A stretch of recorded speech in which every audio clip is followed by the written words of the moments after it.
Ça tourne? Ah, c'est parti. On me voit là? C'est bon? Je suis dans la caméra. Allez! Bonsoir et bienvenue dans ce nouveau numéro de l'Happy Hour, le podcast qu'on écoute avec une bière à la main, si possible. Mais avec modération toujours, évidemment. Bonjour à Toujours. tous. Bonjour. Alors ce soir, on retrouve la fine équipe d'habitude. Jean-Victor, Marc, Bonjour. Alexandre. Et on accueille... Salut. J'ai pas été très galant, je finis, mais on accueille Estelle, Salut. journaliste à Silence Moteur Action. Action, c'est ça, exactement. Très bien. Et ravi d'être là. On est très content de t'accueillir. Encore quelqu'un qui aime le cinéma parmi nous, c'est incroyable, dis donc. Ouais. Dis donc, Décidément. quel C'est hasard. fou. C'est fou. Mon Dieu. Ok, On va parler de cinéma pour on va- commencer. On va se lancer dans différents sujets Quels vont très être très les vite. sujets du jour, Mathieu? Avant, on voulait vous faire une petite remarque. Marc, si tu voulais bien Marc, nous fais la préciser. Ouais, on s'est dit qu'on voulait améliorer un peu tout ça et voir un Mais peu, ouais. prendre un peu la température, voir ce que vous pensiez de ce podcast. Il était trop long, trop court, trop riche, nul, si on picole trop ou si vous voulez nous offrir des bières ou pas du tout. Enfin, bref, on a rédigé un petit questionnaire dont le lien sera sur YouTube et sur le site et on va essayer de le mettre un peu dans la description un Alors, peu pour partout. ceux qui nous écoutent depuis 10 heures, le site c'est... cloneweb.net si vous nous rejoignez depuis 10 heures. Et puis voilà, ça prend vraiment 2 petites minutes, il y a des cases à cocher, ça va vraiment très vite. Et puis nous, ça nous permettra un peu de savoir comment améliorer tout ça et faire encore mieux la prochaine fois. Tout à fait. Et en attendant, on va se lancer dans ce numéro de septembre. On va du coup vous donner, petite amélioration, le programme dès à présent. Oh. Qu'est-ce qui s'est passé ces dernières semaines? Jean-Victor va nous parler de l'Étrange Festival, Tout à fait. auquel ils seront chaque année pour s'enfermer au Forum des Images. Oui. On reviendra avec Estelle sur l'exposition Caro Jeunet, Mhm. qui a ouvert il y a quelques jours à Paris. On parlera avec Marc du comics Superman. Superman American Alien, écrit par Max Landis. Exactement. On Eh ben. rebondira sur la bande dessinée Nestor Burma. Encore. Et puis, comme l'enchaînement est assez logique, Guild Wars 2. Oui. Des jeux Hein vidéo. Path of Fire. J'ai même pas besoin de dire qui va parler jeux vidéo ici. Si vous nous écoutez, vous le savez. On Ah parlera oui. aussi de Mario et les lapins crétins. Exactement. Marc se fait un plaisir. Eh oui, des effets sonores dans cette émission. On a investi. Ça Mon va être Dieu. très long. On a une boîte à meux, ça va être On un vous réel. parlera, on a eu la chance de voir Kingsman 2 en avant-première. Le film sort très bientôt, mais on pourra vous faire un retour assez complet dessus. On vous parlera aussi de la série documentaire Vietnam, autre J'ai ambiance. compris la Syrie. La série. La série Écoute, documentaire. c'est pas série si éloigné que documentaire. ça en fait. C'est vrai, c'est vrai. Justement, j'argumenterai là-dessus. Et puis on finira, comme il se veut, en musique avec le nouvel album de Star Sailor. Exactement. Par Voilà. Alexandre Loos. Exactement.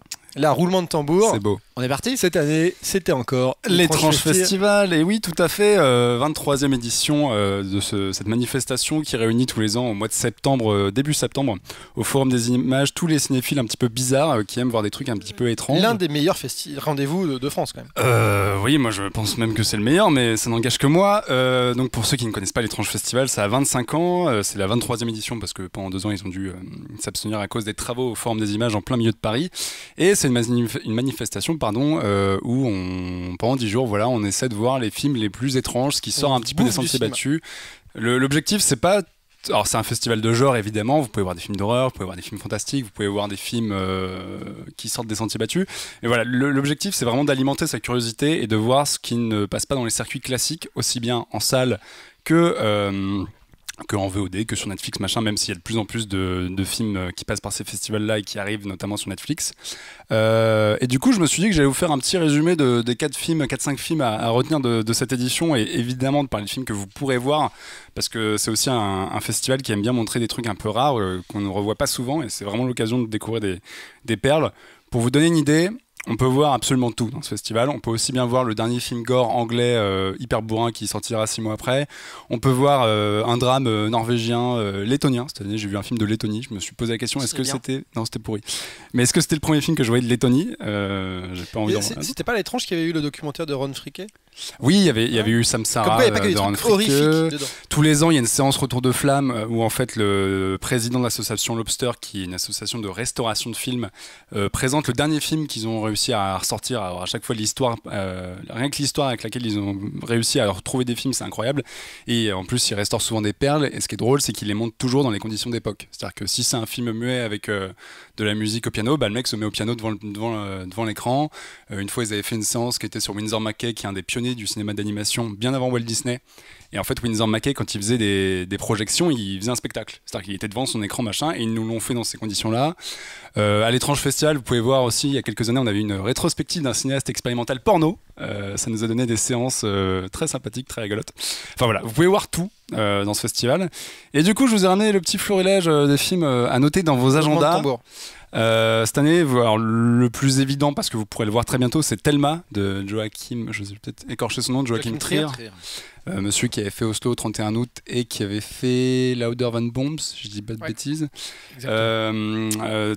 Thelma, c'est l'histoire d'une adolescente qui quitte le nid familial, qui arrive à l'université en Norvège et qui est soumise forcément à la poussée d'hormones et à la découverte de sexualité, etc. et au passage à l'âge adulte toujours un petit peu compliqué. Ce qui lui provoque de faire des crises et de tomber dans les pommes un petit peu n'importe comment. Et en fait, il y a un mystère autour d'elle, on ne sait pas trop, on sait que ses parents sont un petit peu trop sur son dos, etc. Mais on découvre au fur et à mesure que c'est pas juste le passage à l'âge adulte et qu'il y a d'autres choses derrière.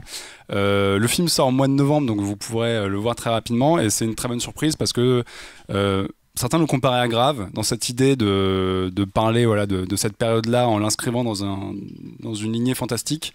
Il y a de ça, mais c'est beaucoup plus gracieux. C'est un film qui est très doux, même. Alors, c'est un film qui est très froid aussi. Hein. On est en Norvège et ça se sent dans la réalisation. C'est que vraiment tout est hyper glacial, hyper machin. Mais c'est un film qui est très joli et c'est un beau portrait. Bon, ça c'est pour les films les plus classiques parce qu'après on va voir je vais vous parler de films un petit peu chelous. Le premier film qui était vraiment la surprise qu'on n'a pas vu venir parce que Joachim Trier c'est quand même quelqu'un qui est réputé. Le premier film à noter dans les découvertes, c'est évidemment, j'ai oublié le nom, Ugly Nasty People, qui est un film italien avec le comédien principal de on l'appelle Gigrobot en français. Gigrobot. Oui, On l'appelle dont Gigrobot. on avait parlé. Dont on avait parlé, et en fait c'est le film qui vient après Gigrobot confirmer que l'Italie est en train d'avoir un nouvel essor dans son cinéma de genre populaire. L'histoire elle est très simple, c'est une bande de freaks. Donc c'est un cul-de-jatte, une bimbo atomique qui a pas de bras, un nain gangsta et un espèce de rastaman complètement débile et complètement camé H24 qui font des braquages. Il se trouve que malheureusement ils ont des plans les uns contre les autres et évidemment il y a le plus gros braquage qui va partir complètement en sucette. Et c'est un film qui est vraiment dirigé par une espèce d'énergie un peu furieuse, ça va à 500 à l'heure et le film est à l'image de ses personnages, c'est vraiment un film de sale gosse. Ce qui est terrible c'est que le film parle évidemment du regard que la société a sur ces gens-là, mais en fait, entre eux, ils sont encore pires. C'est vraiment l'homme est un loup pour l'homme, bah là, c'est décuplé. Et c'est un de ces films vraiment qui a su faire marrer toute la salle et en même temps l'embarquer dans un espèce de gros roller coaster. Et sinon, donc les deux autres à retenir. Le premier, qui moi personnellement, mon coup de cœur, ça s'appelle Ni juge ni soumise. C'est un documentaire fait par les créateurs de Striptease, la fameuse émission qui passait sur France 3. Et en fait, ils ont repris un sujet qu'ils avaient eu dans un de leurs numéros, à savoir une juge d'instruction qui habite à Bruxelles, dont le quotidien est de traiter avec des cambrioleurs, des agresseurs, des assassins. Et qui, donc en fait, ils l'ont suivi pendant 3 ans. Et avec en parallèle son quotidien, donc toutes les rencontres qu'elle a à faire avec des clients qui sont plus psychopathes les uns que les autres. Elle est incroyable parce que c'est une nana qui a un tempérament d'enfer, qui se dégonfle jamais et qui limite leur fait perdre leurs moyens au type, alors qu'en face les mecs ont assassiné 3 personnes et elle est blanc en neige, mais c'est elle qui leur fait peur, donc c'est assez fou. Il y a l'accent belge puissance 1000, donc moi déjà ça me parle, je sais que ça parlera à 2 personnes aussi. Et en fait il y a une enquête en fil rouge où elle ressort une affaire qui a eu lieu il y a 20 ans sur l'assassinat de 2 prostituées, et avec les moyens technologiques d'aujourd'hui, en fait elle essaie enfin de trouver le tueur de cette affaire-là, sachant que c'est un truc qui lui tient vraiment à cœur. Donc c'est un film devant lequel on perd un peu fou en l'humanité, je vous le cache pas.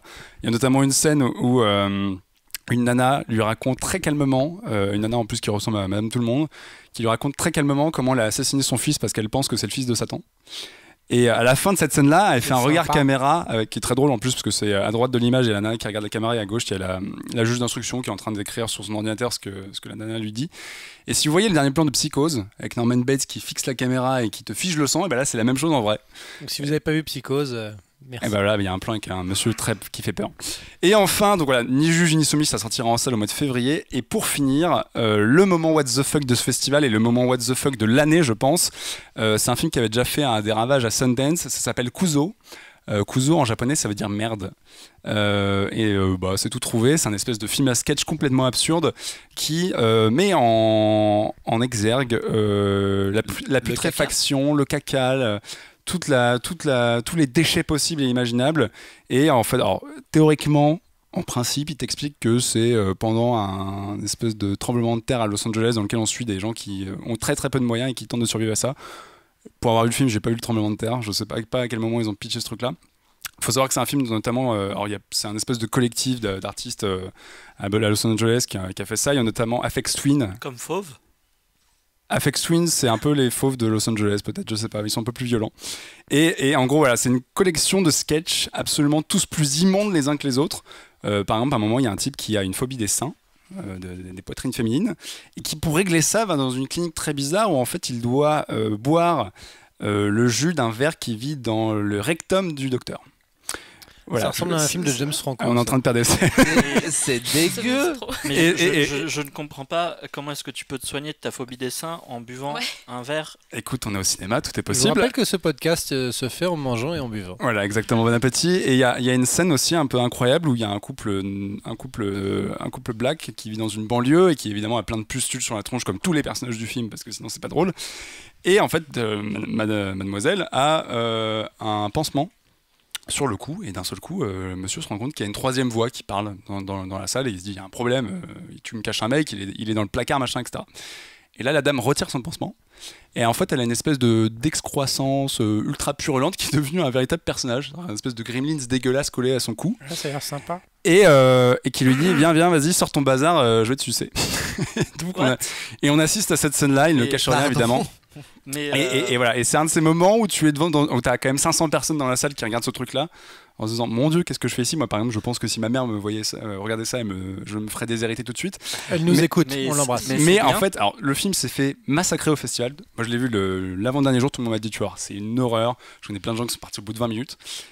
Et alors, je doute de ma santé mentale maintenant, mais moi, j'ai trouvé ça très drôle, en fait. Je trouve ça assez fascinant. C'est le genre de film où tu te dis, comment est-ce qu'ils en sont arrivés là? Comment est-ce qu'on peut aller jusque-là? Et en même temps, ça va tellement loin, c'est tellement sans gêne, c'est-à-dire que c'est assumé de bout en bout et c'est vraiment flingué du bulbe de bout en bout, que personnellement j'ai trouvé ça assez fascinant. Et pourquoi je vous en parle? Parce que c'est disponible sur internet, sur une plateforme américaine qui s'appelle Shudder, qui est spécialisée dans les films d'horreur et qui propose le film sur sa plateforme. Donc c'est un espèce de Netflix du film d'horreur et je crois que c'est accessible en Europe. Donc si vous voulez voir Kuzo, vous pouvez aller sur shudder.com. Je ne suis pas sûr d'avoir envie de regarder. On vous mettra la bande-annonce. Ça donne pas forcément envie. Hein. On vous mettra la bande-annonce en description pour aller voir les quelques images. Voilà. Honnêtement, ça plaira à 5 personnes sur Terre, j'en fais partie. Mais c'est vraiment, pour le coup, c'est du cinéma extrême. Et par exemple, voilà, si les gens pensent que Mother est un espèce de sommet de transgression, bah, je pense qu'ils vont perdre tous leurs moyens dans Kuzo parce que ça va 150 milliards de fois plus loin, sans avoir la prétention de parler de Dieu et de la mer et de notre père. Et de, voilà. Et toi, Donc, Estelle, voilà. Estelle, tu as vécu, tu as été à l'étrange festival déjà? Non, j'ai été au festival de Deauville et c'était, je crois, pendant la. Ouais, c'est le dilemme chaque année. C'est à peu près. Et il y avait Donc, quelques films en. Nous aussi, on se sépare généralement avec Alexandre, on se fait une petite virée à Deauville. Bah, t'as dû voir Sweet Virginia, Oui, que je retiens qu'à moitié parce qu'il était vraiment pas fou. qui était aussi à l'étrange. Voilà. Et il y avait. Ouais, il était- Thelma était pas à Deauville? Non. Il y en avait Enfin, un ça autre qui me était à dit rien, en Deauville. Mais bon, bref. Oui, ils partagent tous les ans 2-3 films. Voilà. Ainsi qu'à Venise, il y avait dans les gros titres de l'étrange festival cette année, il y avait notamment Les Garçons Sauvages de Bertrand Mandico, qui est un réalisateur un peu culte de court-métrage qui est passé enfin en long et qui était passé juste à Venise avant et qui a atterri à l'étrange festival notamment. Donc, Comme voilà. quoi, l'étrange festival, c'est assez éclectique pour qu'on Et- trouve chacun et- son petit plaisir. Et voilà, et donc non, vraiment, notez, c'est début septembre, et si vous voulez voir des choses qui sortent des sentiers battus, et qui sortent de ce que vous avez l'habitude de voir, c'est vraiment le genre de manifestation, au même titre que le PIF, qui a lieu en fin novembre, ou que les festivals de cinéma coréen, etc. C'est vraiment des moyens de voir autre chose. Et même si parfois c'est un petit peu déconcertant, c'est toujours très intéressant. Et il y a un palmarès ou. Oui, c'est- tout à fait. Merci de me rappeler. Oui, il y a un palmarès. En plus, c'est un palmarès en partenariat avec Canal+, qui fait que les films seront diffusés sur Canal+. Et les deux gagnants cette année, alors le gagnant du prix du public, c'était Les Bonnes Manières, qui est un film. C'est compliqué d'en parler. C'est une coproduction brésilo-française sur une femme enceinte qui prend une bonne chez elle dans la banlieue un petit peu luxueuse de Sao Paulo, et en fait l'assistante, on va dire, se rend compte que cette femme enceinte fait des trucs bizarres la nuit. Et je peux pas en dire plus parce que sinon je spoil tout le film. Et c'est un film en 2 parties en plus, machin.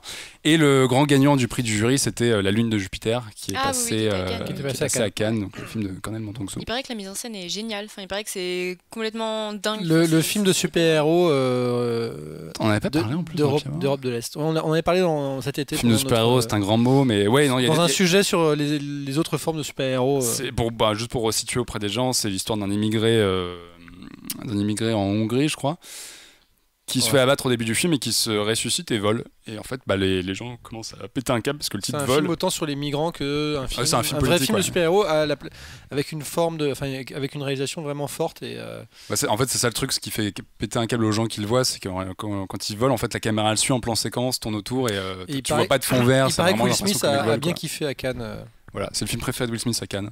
Pour ce que ça vaut, donc ça peut être marqué sur l'affiche. Non, c'est pas terrible. C'est intéressant, mais c'est pas terrible.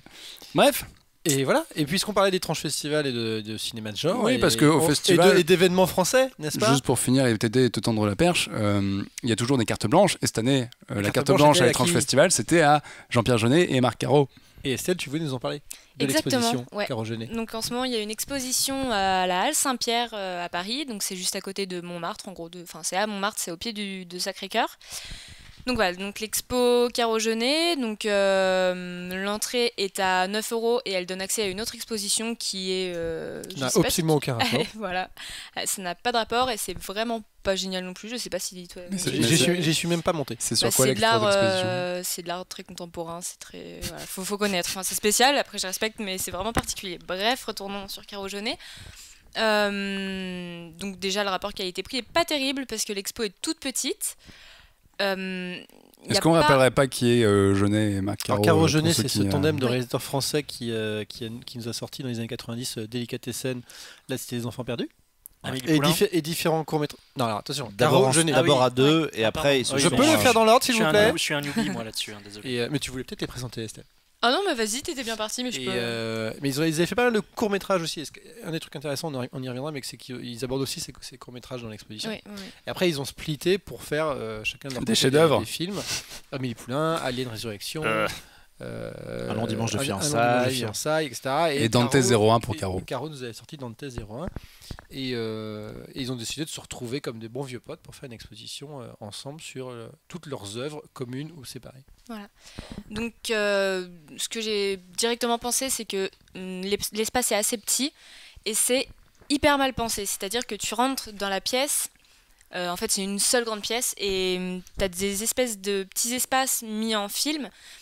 Mis par film et ça fait pas comme un espèce de parcours que tu suis, en gros tu peux aller n'importe où, n'importe quand, tu te perds, tu passes 40 fois au même endroit parce que c'est vraiment mal foutu, le concept est mal fait, quoi. C'est très mal pensé. Après à l'intérieur même t'as pas des masses d'explications. Moi je suis pas une grande fan à la base de Caro Jeunet, voilà, j'ai vu Délicatessen et surtout La Cité des Enfants Perdus récemment. Et voilà, j'aurais bien aimé avoir plus d'explications sur leurs inspirations, sur leurs rencontres, sur vraiment comment ils ont l'habitude de travailler ensemble, sur tout. Et il y a très peu d'explications, en fait. On te vend pas mal de costumes, de bricoles, par exemple pour Amélie Poulain. On te met le nain de jardin que le père d'Amélie photographie partout. Ouais, tu vois ça, c'est bien. Mais tu restes une seconde devant et après t'as envie de faire demi-tour et d'aller ailleurs. C'est-à-dire qu'en termes d'accessoires et de costumes, il y a des choses très intéressantes ou même de maquillage, de choses de prépa, il y a des écrans qui rediffusent des courts-métrages, etc. Mais comme c'est vraiment une pièce ronde, effectivement, du coup, c'est un peu comme comme une espèce de camembert en fait. Comme une espèce de camembert. Chaque camembert. Quoi ouais. Non mais c'est ça. Mais c'est vrai, camembert, le graphique, tu vois, la forme, pas le fromage. Chaque c'est que le graphique est inspiré du fromage. Oui, tu vois ce que. Mon Dieu. On vient d'ouvrir une vanne des portes de l'enfer. Et en fait, du coup, chaque camembert concerne un univers ou un film. Et effectivement, il n'y a aucune direction et il n'y a pas de complément vraiment d'information. C'est plus une exposition à destination des fans, du coup. Des gens qui aiment le cinéma. Est-ce qu'il n'y a pas des accessoires de fou, par exemple, je sais pas, dans un truc. Il y a quand même quelques trucs qui sont assez intéressants. Notamment au niveau des costumes, il y a pas mal d'essais de costumes, donc tu vois un peu les dessins. Sur un long dimanche de fiançailles, c'est pas mal. Ouais. Et puis tu vois des dessins de costumes avec les différentes matières et tout ça, c'est pas mal, mais je veux dire ça passe. Enfin, c'est pas non, mais le problème c'est que alors après c'est une autre question par rapport aux tarifs, mais le problème c'est que c'est assez court et c'est assez petit. Onéreux, ouais. Et moi je pensais que c'était gratuit. Bah, ils auraient dû. Non, Franchement, parce qu'ils en ont parlé à l'étranger, j'avais compris que c'était un truc public. Le truc, c'est que il y a des années, alors, je suis vieux et sénile, mais il y a des années, j'ai fait l'exposition Guiguerre dans le même espace. Et en fait, l'exposition Guiguerre prenait les 2 étages et était monumentale. C'est que du coup, il y avait la place pour mettre des tonnes de trucs. Là, ils sont juste au premier niveau et c'est pas très grand. Après, il y a tous les claps de leurs films, il y a des trucs plutôt rigolos. Donc, si on aime beaucoup les films de Caro Jeunet, c'est dans l'entrée, ouais. Pas... Mais il y a beaucoup, non mais il y a quand même des trucs intéressants, mais c'est très succinct. Il n'y a pas une pièce de l'expo qui mérite à elle seule. Il n'y a pas une vraie scénographie et il n'y a pas une vraie, je pense, direction. C'est-à-dire qu'ils ont mis quelques accessoires par film, quelques costumes. Si on les aime bien, on est content, mais c'est un truc qu'on visite le dimanche en 45 minutes maximum, top chrono. Quoi. Mais il n'y a pas, par exemple, ils n'ont pas ramené l'immense bestiole d'Alien 4. Il y a l'immense. Ouais, il y a le maquillage de la créature finale. Il y a un alien. Super. Non mais il y a un alien de plein pied, mais que si t'es un peu cinéphile, t'en as déjà vu ailleurs et c'est pas. Parce que c'est à Lyon, je crois, c'est au cinéma de Lyon. Non, c'est au musée de Lyon. Au musée de la miniature à Lyon, c'est ça que tu penses. Ouais, la reine alien, la reine alien. Par exemple, ça c'est beaucoup plus impressionnant. Moi, j'ai été à Lyon dans ce musée-là, et c'est vrai que quand tu tombes nez à nez face à la reine alien, ça te fait un petit quelque chose, quoi. Surtout qu'elle bouge. Donc, est-ce que c'est équilibré d'un film à l'autre, ou est-ce que c'est vraiment chargé à Amélie Poulain et le reste pas trop? Un long dimanche de fiançailles, c'est pas mal chargé, je trouve. Je pense qu'ils ont quand même, ils se sont dit, un long dimanche de fiançailles n'avait pas forcément eu le succès escompté, même s'il a bien marché, mais ils se sont dit qu'ils avaient des objets de valeur, c'est-à-dire qu'il y avait des beaux costumes. Les trucs d'époque qui avaient été reconstitués. Oui, la reconstituée t'amène forcément des Amélie costumes. Poulain, il y a quand même 2-3 vitrines avec pas mal de choses d'Amélie Poulain, des photos et tout. Alors évidemment, comme c'est un film qu'on aime tous beaucoup, on est content de voir ça. Ouais, mais t'imagines quelqu'un qui ne connaît pas forcément l'univers de Caro Jeunet, ou même Jeunet tout seul ou Caro tout seul. T'y vas, t'as rien, t'as pas d'explication, t'es déçu. Franchement. C'est pas dans un vrai musée, c'est pas avec des inscriptions partout, des petits carnets. En fait, c'est pas une expo, c'est juste. C'est pas une expo à proprement parler, c'est juste qu'ils ont foutu des décors et des trucs comme ça. C'est ça, franchement. De façon après ce que j'aime bien, c'est que par contre, même si tu les connais un peu, t'as un regard sur les courts-métrages, t'as des maquettes des vaisseaux spatiaux pour les films qui ont des vaisseaux spatiaux. Tu fais un peu le tour de leur filmographie, tu vois un peu tout ce qu'ils ont fait dans leur vie, ça c'est cool. Après, c'est très court et c'est très succinct. Je peux pas emmener ma mère voir ça comme je pourrais l'emmener à une expo à la cinémathèque. Tu feras la visite, toi, et tu commenteras chaque Oui, t'as pas l'aspect pédagogique qu'il y a dans les expos à la cinémathèque où ils t'expliquent le parcours. Par contre, t'es tranquille. Enfin, moi, quand j'y suis allée, il n'y avait pas un chat. Donc, au moins, t'es pas entassé ni rien, comme par exemple les expos au musée Art Ludique. Je sais pas si vous y êtes déjà allé. Souvent il y a quand même pas mal de monde et tout ça, c'est pas forcément hyper agréable. Là pour le coup, Jeunet Caro, il y avait personne. Donc, Bon, après c'est pas mal de l'avoir fait à Montmartre. Enfin, tu sors, t'es dans Amélie Poulain, quoi. Non mais pour les touristes c'est cool. Non mais pour les puristes de Caro Jeunet ça va être super. Donc une expo à réserver aux... Non mais c'est surtout que c'est une occasion aussi de mettre en avant ces 2 auteurs qui ont quand même fait des trucs. C'est en plus aussi l'occasion de redonner un petit coup de fouet entre guillemets à Marc Caro, parce que lui, une fois qu'ils se sont séparés du duo, il a fait effectivement Dante 01, mais après c'est plus il a collaboré. Il a collaboré à de nombreux films. Caro, il a été directeur artistique ou... Non, il a bossé avec beaucoup de réalisateurs. C'est vrai qu'il n'a pas refait de film à lui directement, mais il n'est pas resté oisif, quoi. Il avait été pressenti sur un projet d'adapter un bouquin qui s'appelle La Horde du Contrevent. Ouais. Et qui devait être un projet transmédia où lui devait faire le film. Il devait y avoir un jeu vidéo et là il y a une bande dessinée qui sort, et je crois que les gens qui ont acheté les droits de ça se sont retrouvés un peu noyés, et malheureusement lui a lâché l'affaire en route. Et le film se fera probablement, mais pas tout de suite, et pas en transmédia. Du coup, Caro et Jeunet ils vont se rabibocher, enfin pas se rabibocher, mais on se remettre ensemble. Non mais Alex nous fait un symbole très très obscur quand même. Non, comme dans X-Men, mais enfin. Non mais il fait un signe de la main avec un bout de pâté. Il mange quelque chose, ouais. Est-ce qu'ils ont prévu un film ensemble, c'est ça? En fait, ils sont restés. ne nous le dit pas. Ils sont restés super potes. Enfin, moi, j'ai eu la chance d'aller du coup à l'avant-première presse et ils étaient tous les deux là pour répondre à des questions. Et ils semblaient extrêmement complices et tout. Donc, je pense pas qu'ils se soient fâchés. Enfin, peut-être un moment, mais en tout cas, du coup, qu'ils refassent un truc. À ma question, il y a pas de genre le futur, les prochains films. Comme dans les films Marvel, tu veux dire Caro et Jeunet reviendront ou... C'est ça. Caro et Jeunet will return. Non, mais après, on va voir. Je sais plus. Jeunet, maintenant, il a fait une série pour Amazon. Parce que Jeunet, j'allais dire, il rame un peu depuis. La question, c'est qui a vu le dernier film de Jean-Pierre Jeunet? Moi, Spivet. Moi, j'aime bien. C'était bien, en fait. Personne l'a vu, mais c'était bien. Non, il est intéressant. C'est l'extraordinaire voyage de T.S. Pitt. C'était mieux que son précédent qui était Micmac à Tire-Larigot. Putain, avec Danny Boone. Ouais, que j'avais vu, moi, qui était cool. Ça avait l'air chaud. Oh, vous êtes méchants. Mais Spivet c'était cool et il y avait une très belle utilisation de la 3D. Moi je me rappelle qu'il avait très bien géré la 3D. Pour info, j'aime bien Dante Zero 1 aussi, donc je suis pas. C'est pas un remake non officiel d'Alien 3 Dante Zero 1? Je sais pas, il y a un truc, avec un vaisseau avec des moines. Je l'ai pas vu, mais j'en ai entendu du mal de ce film. Ouais. Non, c'est pas très bon. C'est dans l'espace, donc c'est cool. Bref, revoyez les films de Caro et Jeunet aussi. Mais si vous êtes à Paris et que vous avez une sensibilité par rapport aux films de Jeunet, faut pas hésiter.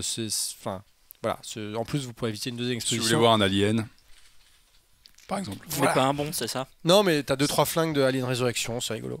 Pas un bon alien, c'est ça? Non, mais un alien, juste un alien. La créature. Oui, mais la créature, c'est la même.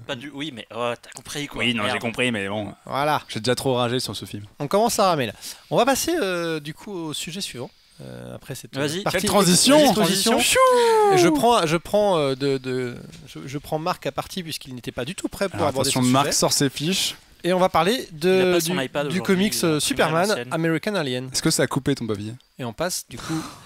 On avait dit qu'on faisait pas de private joke. Non, parce que je vous disais tout à l'heure, hors écran. Marc débriefait un truc avec des feuilles de papier. Il nous a dit attention, ça coupe. Ça coupe. Ouais, on était un peu dans la cité de la peur avant de prendre. C'était très étrange. Ouais, je vais parler d'American Alien. Alors en fait, pour expliquer aux gens. À la base, je devais parler d'une autre BD et puis on a un petit peu décalé la date d'enregistrement, donc je l'ai pas reçue à temps, elle n'est pas sortie. Je voulais parler du nouveau Largo Winch, donc c'est reporté au mois prochain. Tu teases carrément, parce que le nouveau Largo Winch, nouveau scénariste, ça devait être un truc un peu fat. C'est vrai. Et du coup, je me suis dit tiens, de quoi je pourrais parler? Ça fait longtemps que je peux pas parler de comics. Et j'ai chopé American Alien parce que c'est un one shot et que du coup c'était pratique de pouvoir parler de. Et ça c'est bien, si vous ne connaissez pas les comics, vous pouvez commencer par les one shots. Les one shots, c'est quoi pour ceux qui connaissent pas les comics? Merci. C'est une histoire avec un début et une fin, et c'est pas un truc qui se suit pendant 50 000 ans. Un seul tome suffit. Voilà. Et donc American Alien, c'est écrit par Max Landis, qui est le monsieur qui était bien connu pour avoir fait Chronicles. Un super scénariste qui a aussi réalisé American Ultra avec Kristen Stewart et Jesse Eisenberg, un très grand film qui est une daube absolue. Qui est un scénariste qui s'épanche régulièrement sur Twitter, non? Ouais, il a dans ces derniers mois, il avait notamment râlé parce qu'il avait été embauché sur Power Rangers, le film, pour être éjecté par la suite, et en fait ils ont repris des idées à lui qui ressemblent un peu à Chronicles dans l'histoire. Et il y a eu la même histoire sur les 4 Fantastiques. Exactement. Et là du coup en fait il sort. Et c'est le fils de John. C'est le fils de John Landis. Les Blues Bombers.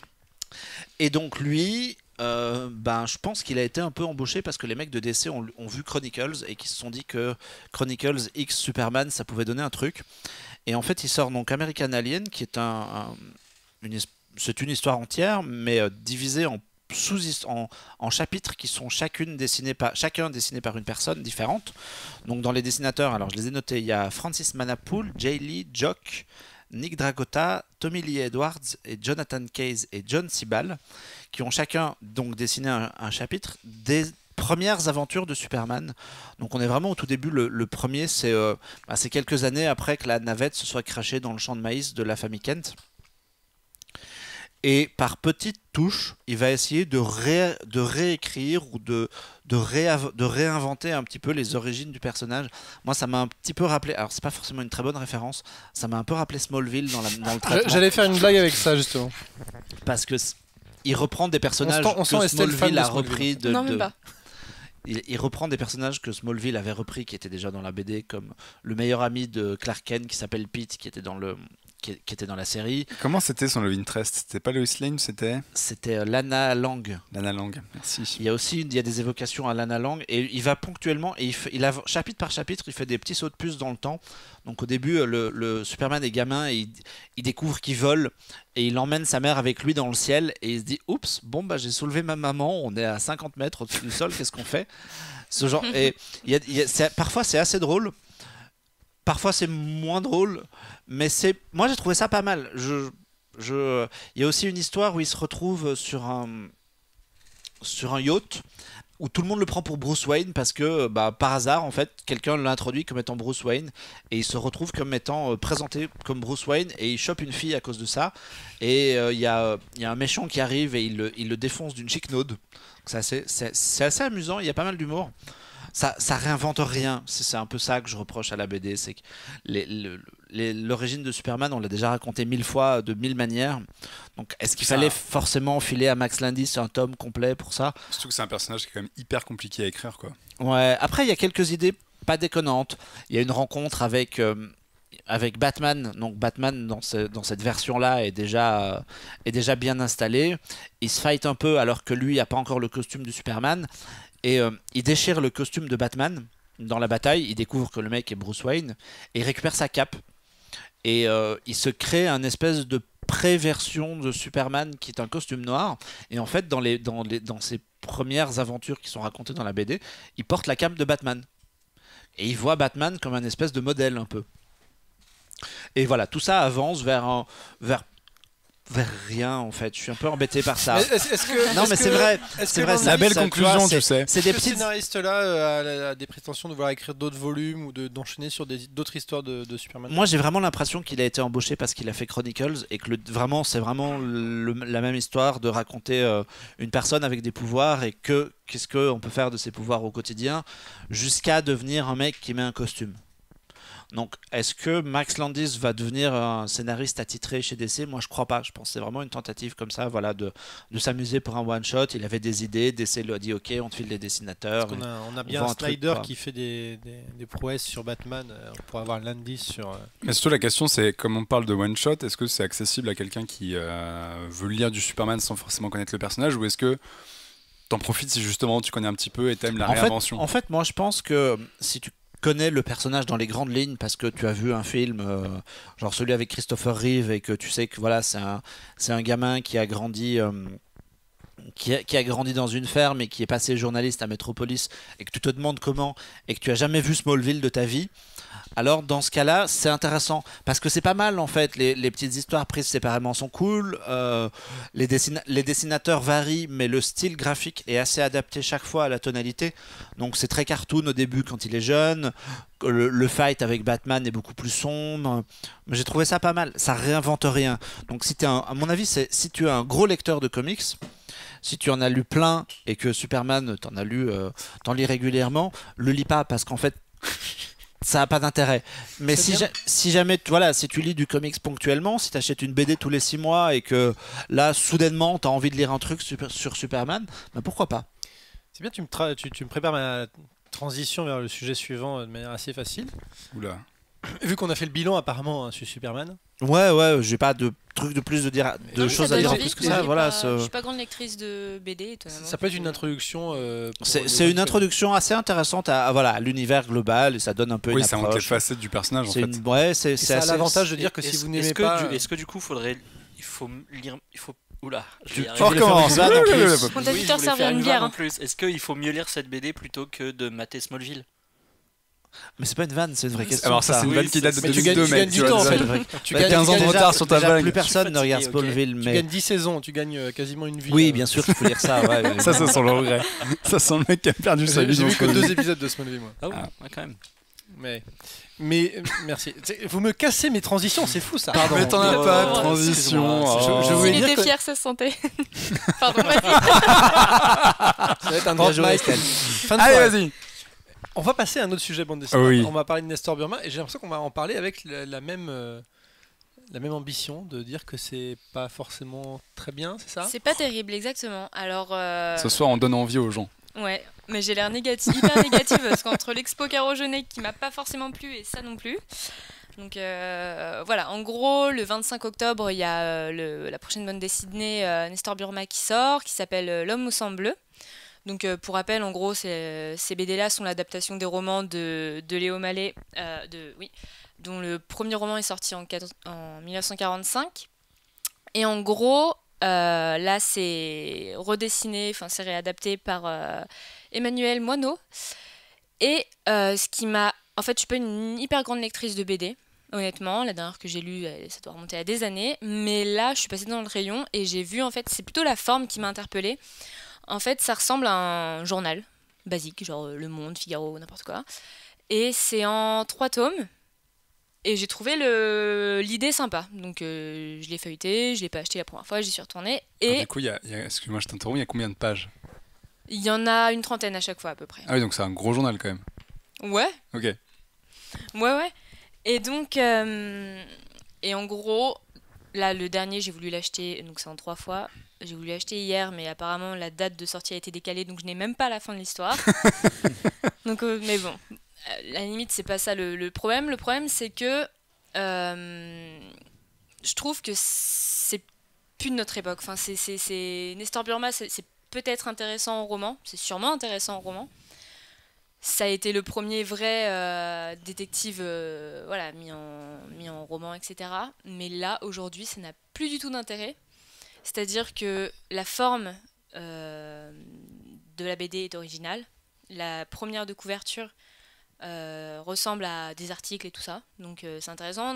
Là, celui pour l'homme au sang bleu, en gros, ça se passe à Cannes. Donc tu as une petite contextualisation avec le festival qui va démarrer, et il se passe ça, il y aura tel film et tout ça. Donc c'est sympa, c'est assez agréable à lire. Dès que tu rentres dans la BD, du coup tu as encore le cadre en tête, genre tu l'imagines lui évoluer sous le soleil de Cannes, etc. Donc c'est assez sympa. Donc, au départ je suis partie assez positive là-dessus. Et finalement on se fait très vite, on s'ennuie très vite. Sachant que le principe du journal, en fait, il est pas réutilisé dedans, c'est juste la couverture et derrière, c'est juste le format. D'un côté, oui, parce que tu achètes ça au rayon BD, tu sais que tu vas finir avec une BD en page 3, quoi. Mais ça joue pas assez là-dessus, donc la forme, tu vois, j'ai acheté ça pour la forme et au final, j'ai été très vite déçue. Mais c'est pas le Château des Étoiles qui avait fait ça aussi? Ouais, le Château des Étoiles avait fait ça. C'est un format en fait c'était spécial en fait, le Château des Étoiles, parce qu'il sortait des bonus aussi. Moi, il me semble qu'à l'époque, alors moi je connais un petit peu Nestor Burma, les premiers tomes c'était Jacques Tardy qui dessinait, et dans mon souvenir, les premières parutions étaient vendues comme de vrais journaux. Façon comics, donc avec des grandes pages en papier léger qui pouvaient quasiment se jeter à la poubelle après. Moi je me souviens d'une époque où il y avait un magasin album à Bercy, donc ça remonte à quelques années pour les gens qui se souviennent. J'étais là. Et ils le vendaient au comptoir parce que c'était spécial en fait, c'était pas... Et ensuite, une fois que les différents journaux qui complète l'histoire était sortie, et réunissait ça sous forme d'un tome. Mais je suis d'accord avec toi, Nestor Burma en fait c'est devenu un peu vieillot quand même. Exactement. Mais là, Guy Marchand quand même. Ouais, il y a eu une série télé avec Guy Marchand, on peut préciser ça aux gens qui nous écoutent et qui sont jeunes. Jeunes, oui. Alors du coup les nouvelles publications c'est Nestor Burma, je sais même pas à quelle époque ça se passe. En fait c'était quand Léo Mallet a commencé à écrire les romans dans les années 40, c'était contemporain en fait. Mais aujourd'hui c'est encore contemporain ou ça se passe dans les années 40? Non, ça se passe, c'est vieux. C'est l'adaptation des romans. C'est la BD reprend les romans, donc du coup c'est vraiment à l'ancienne. Okay. Moi j'ai lu un peu de Léo Mallet parce que j'ai trouvé ça cool. Et parce c'est vrai Marc est vieux en fait. on avait dit pas de private joke aujourd'hui. Donc j'ai lu un peu de Léo Mallet. Moi j'aime bien Bruyère au pont de Tolbiac notamment, pour ceux qui connaissent. Et ça raconte le Paris des années 50. Et quand Mallet l'écrivait, c'était cool parce que surtout quand tu connais Paris maintenant, tu lisais un peu du Paris à l'ancienne. Et voilà, je trouve le passage à la BD souffre un peu de ça parce que t'as pas assez longue description de ces tas de pages qui te racontent Paris et qui te décrivent comment était le quartier de Tolbiac il y a 60 ans. Mais après, est-ce que justement, il comble pas avec le dessin? Est-ce que t'as pas un travail graphique Non, pas du tout en fait. Moi, ça me... je sais pas ce que t'en as pensé toi, Marc, mais... moi, le dessinateur a changé et malheureusement, je connais pas les nouvelles parutions, là, mais Tardy à la Lipic... Tu vois, ça fait très brouillon. Après, ça dépend. Les goûts et les couleurs, ça se discute pas, mais les traits sont pas fins. Tous les personnages se ressemblent entre eux énormes guillemets. Mais je sais pas, je trouve ça assez brouillon, c'est pas très agréable, t'as aucune couleur. Mais c'est en noir et blanc. Ouais, c'est en noir et blanc. Mais en fait, c'est basé sur le fait que Tardy, c'est du noir et blanc à la base. Ouais. Du coup. Adèle Blanc-Sec aussi. Non, c'est possible, t'as raison. Avec Louise. T'as raison. Non, la BD Adèle Blanc-Sec, il me semble que c'était en couleur. Enfin bref, on s'en fout. Mais moi j'ai une question sur Nestor Burma. C'est sorti les précédents, ils sont sortis en tomes normaux, non? Pas tous, je crois que le T'as pas écouté ce que dit Marc en fait. J'ai peut-être pas écouté, non, je suis désolé. J'ai expliqué, mais du coup on va en reparler Bravo Alexandre, on va en reparler hors podcast et je te mettrai des claques on va couper son micro. On est désolé, Alexandre est un peu fatigué ce soir. Moi je me demande en fait si c'est pas ce genre de série de BD qui devrait s'arrêter. Parce que j'ai regardé là, je regardais pendant que vous parliez. Tardy, il a sorti le premier en 82, donc ça fait plus de 30 ans, 35 ans que la BD sort à intervalles réguliers. Et moi, ça me fait penser à ces vieilles licences de BD qui sont prolongées ad vitam, ou genre Lucky Luke, tu vois. Lucky Luke, c'était génial du temps de Maurice et Goscinny. Et maintenant, ça a toujours son charme. Attends, tu nous as quand même vanté les mérites du Lucky Luke de Mathieu Bonhomme. C'est spécial parce que c'était un hors-série. Mais la série lambda... En fait, c'est ce que j'allais te dire. Nestor Burma, ça pourrait peut-être se réincarner parce qu'effectivement, quand tu prends Lucky Luke, quand tu prends Astérix, c'est quand tu prends des vieilles franchises qui nous je suppose que ça fait vendre en plus. Enfin, je suppose que Nestor Burma, ça se vend toujours, a priori. J'en sais rien, mais je pense que oui, il y a les vieux lecteurs. De toute façon, on s'est fait une spécialité ici de chroniquer les revivals ou les remakes ou les suites des bandes dessinées à succès. Et d'ailleurs, tu as déjà teasé qu'on allait parler de Largo Winch. Mais du coup, Largo Winch, c'est contemporain. Donc on ne se lasse finalement pas trop de ces continuités. Ma vraie question, c'était est-ce que du coup, ce serait pas plus intéressant de faire un Nestor Burma contemporain? Par Guy Ritchie. Ça dépend. En BD. Tu vois, c'est difficile maintenant, je pense, de faire une histoire avec un détective qui soit assez original pour accrocher le public. Parce que là, Nestor Burma, ça peut pas être. Il y a une chouette BD chez Dupuis qui s'appelle Jérôme Bloch. Ouais, c'est vachement qui est un détective belge.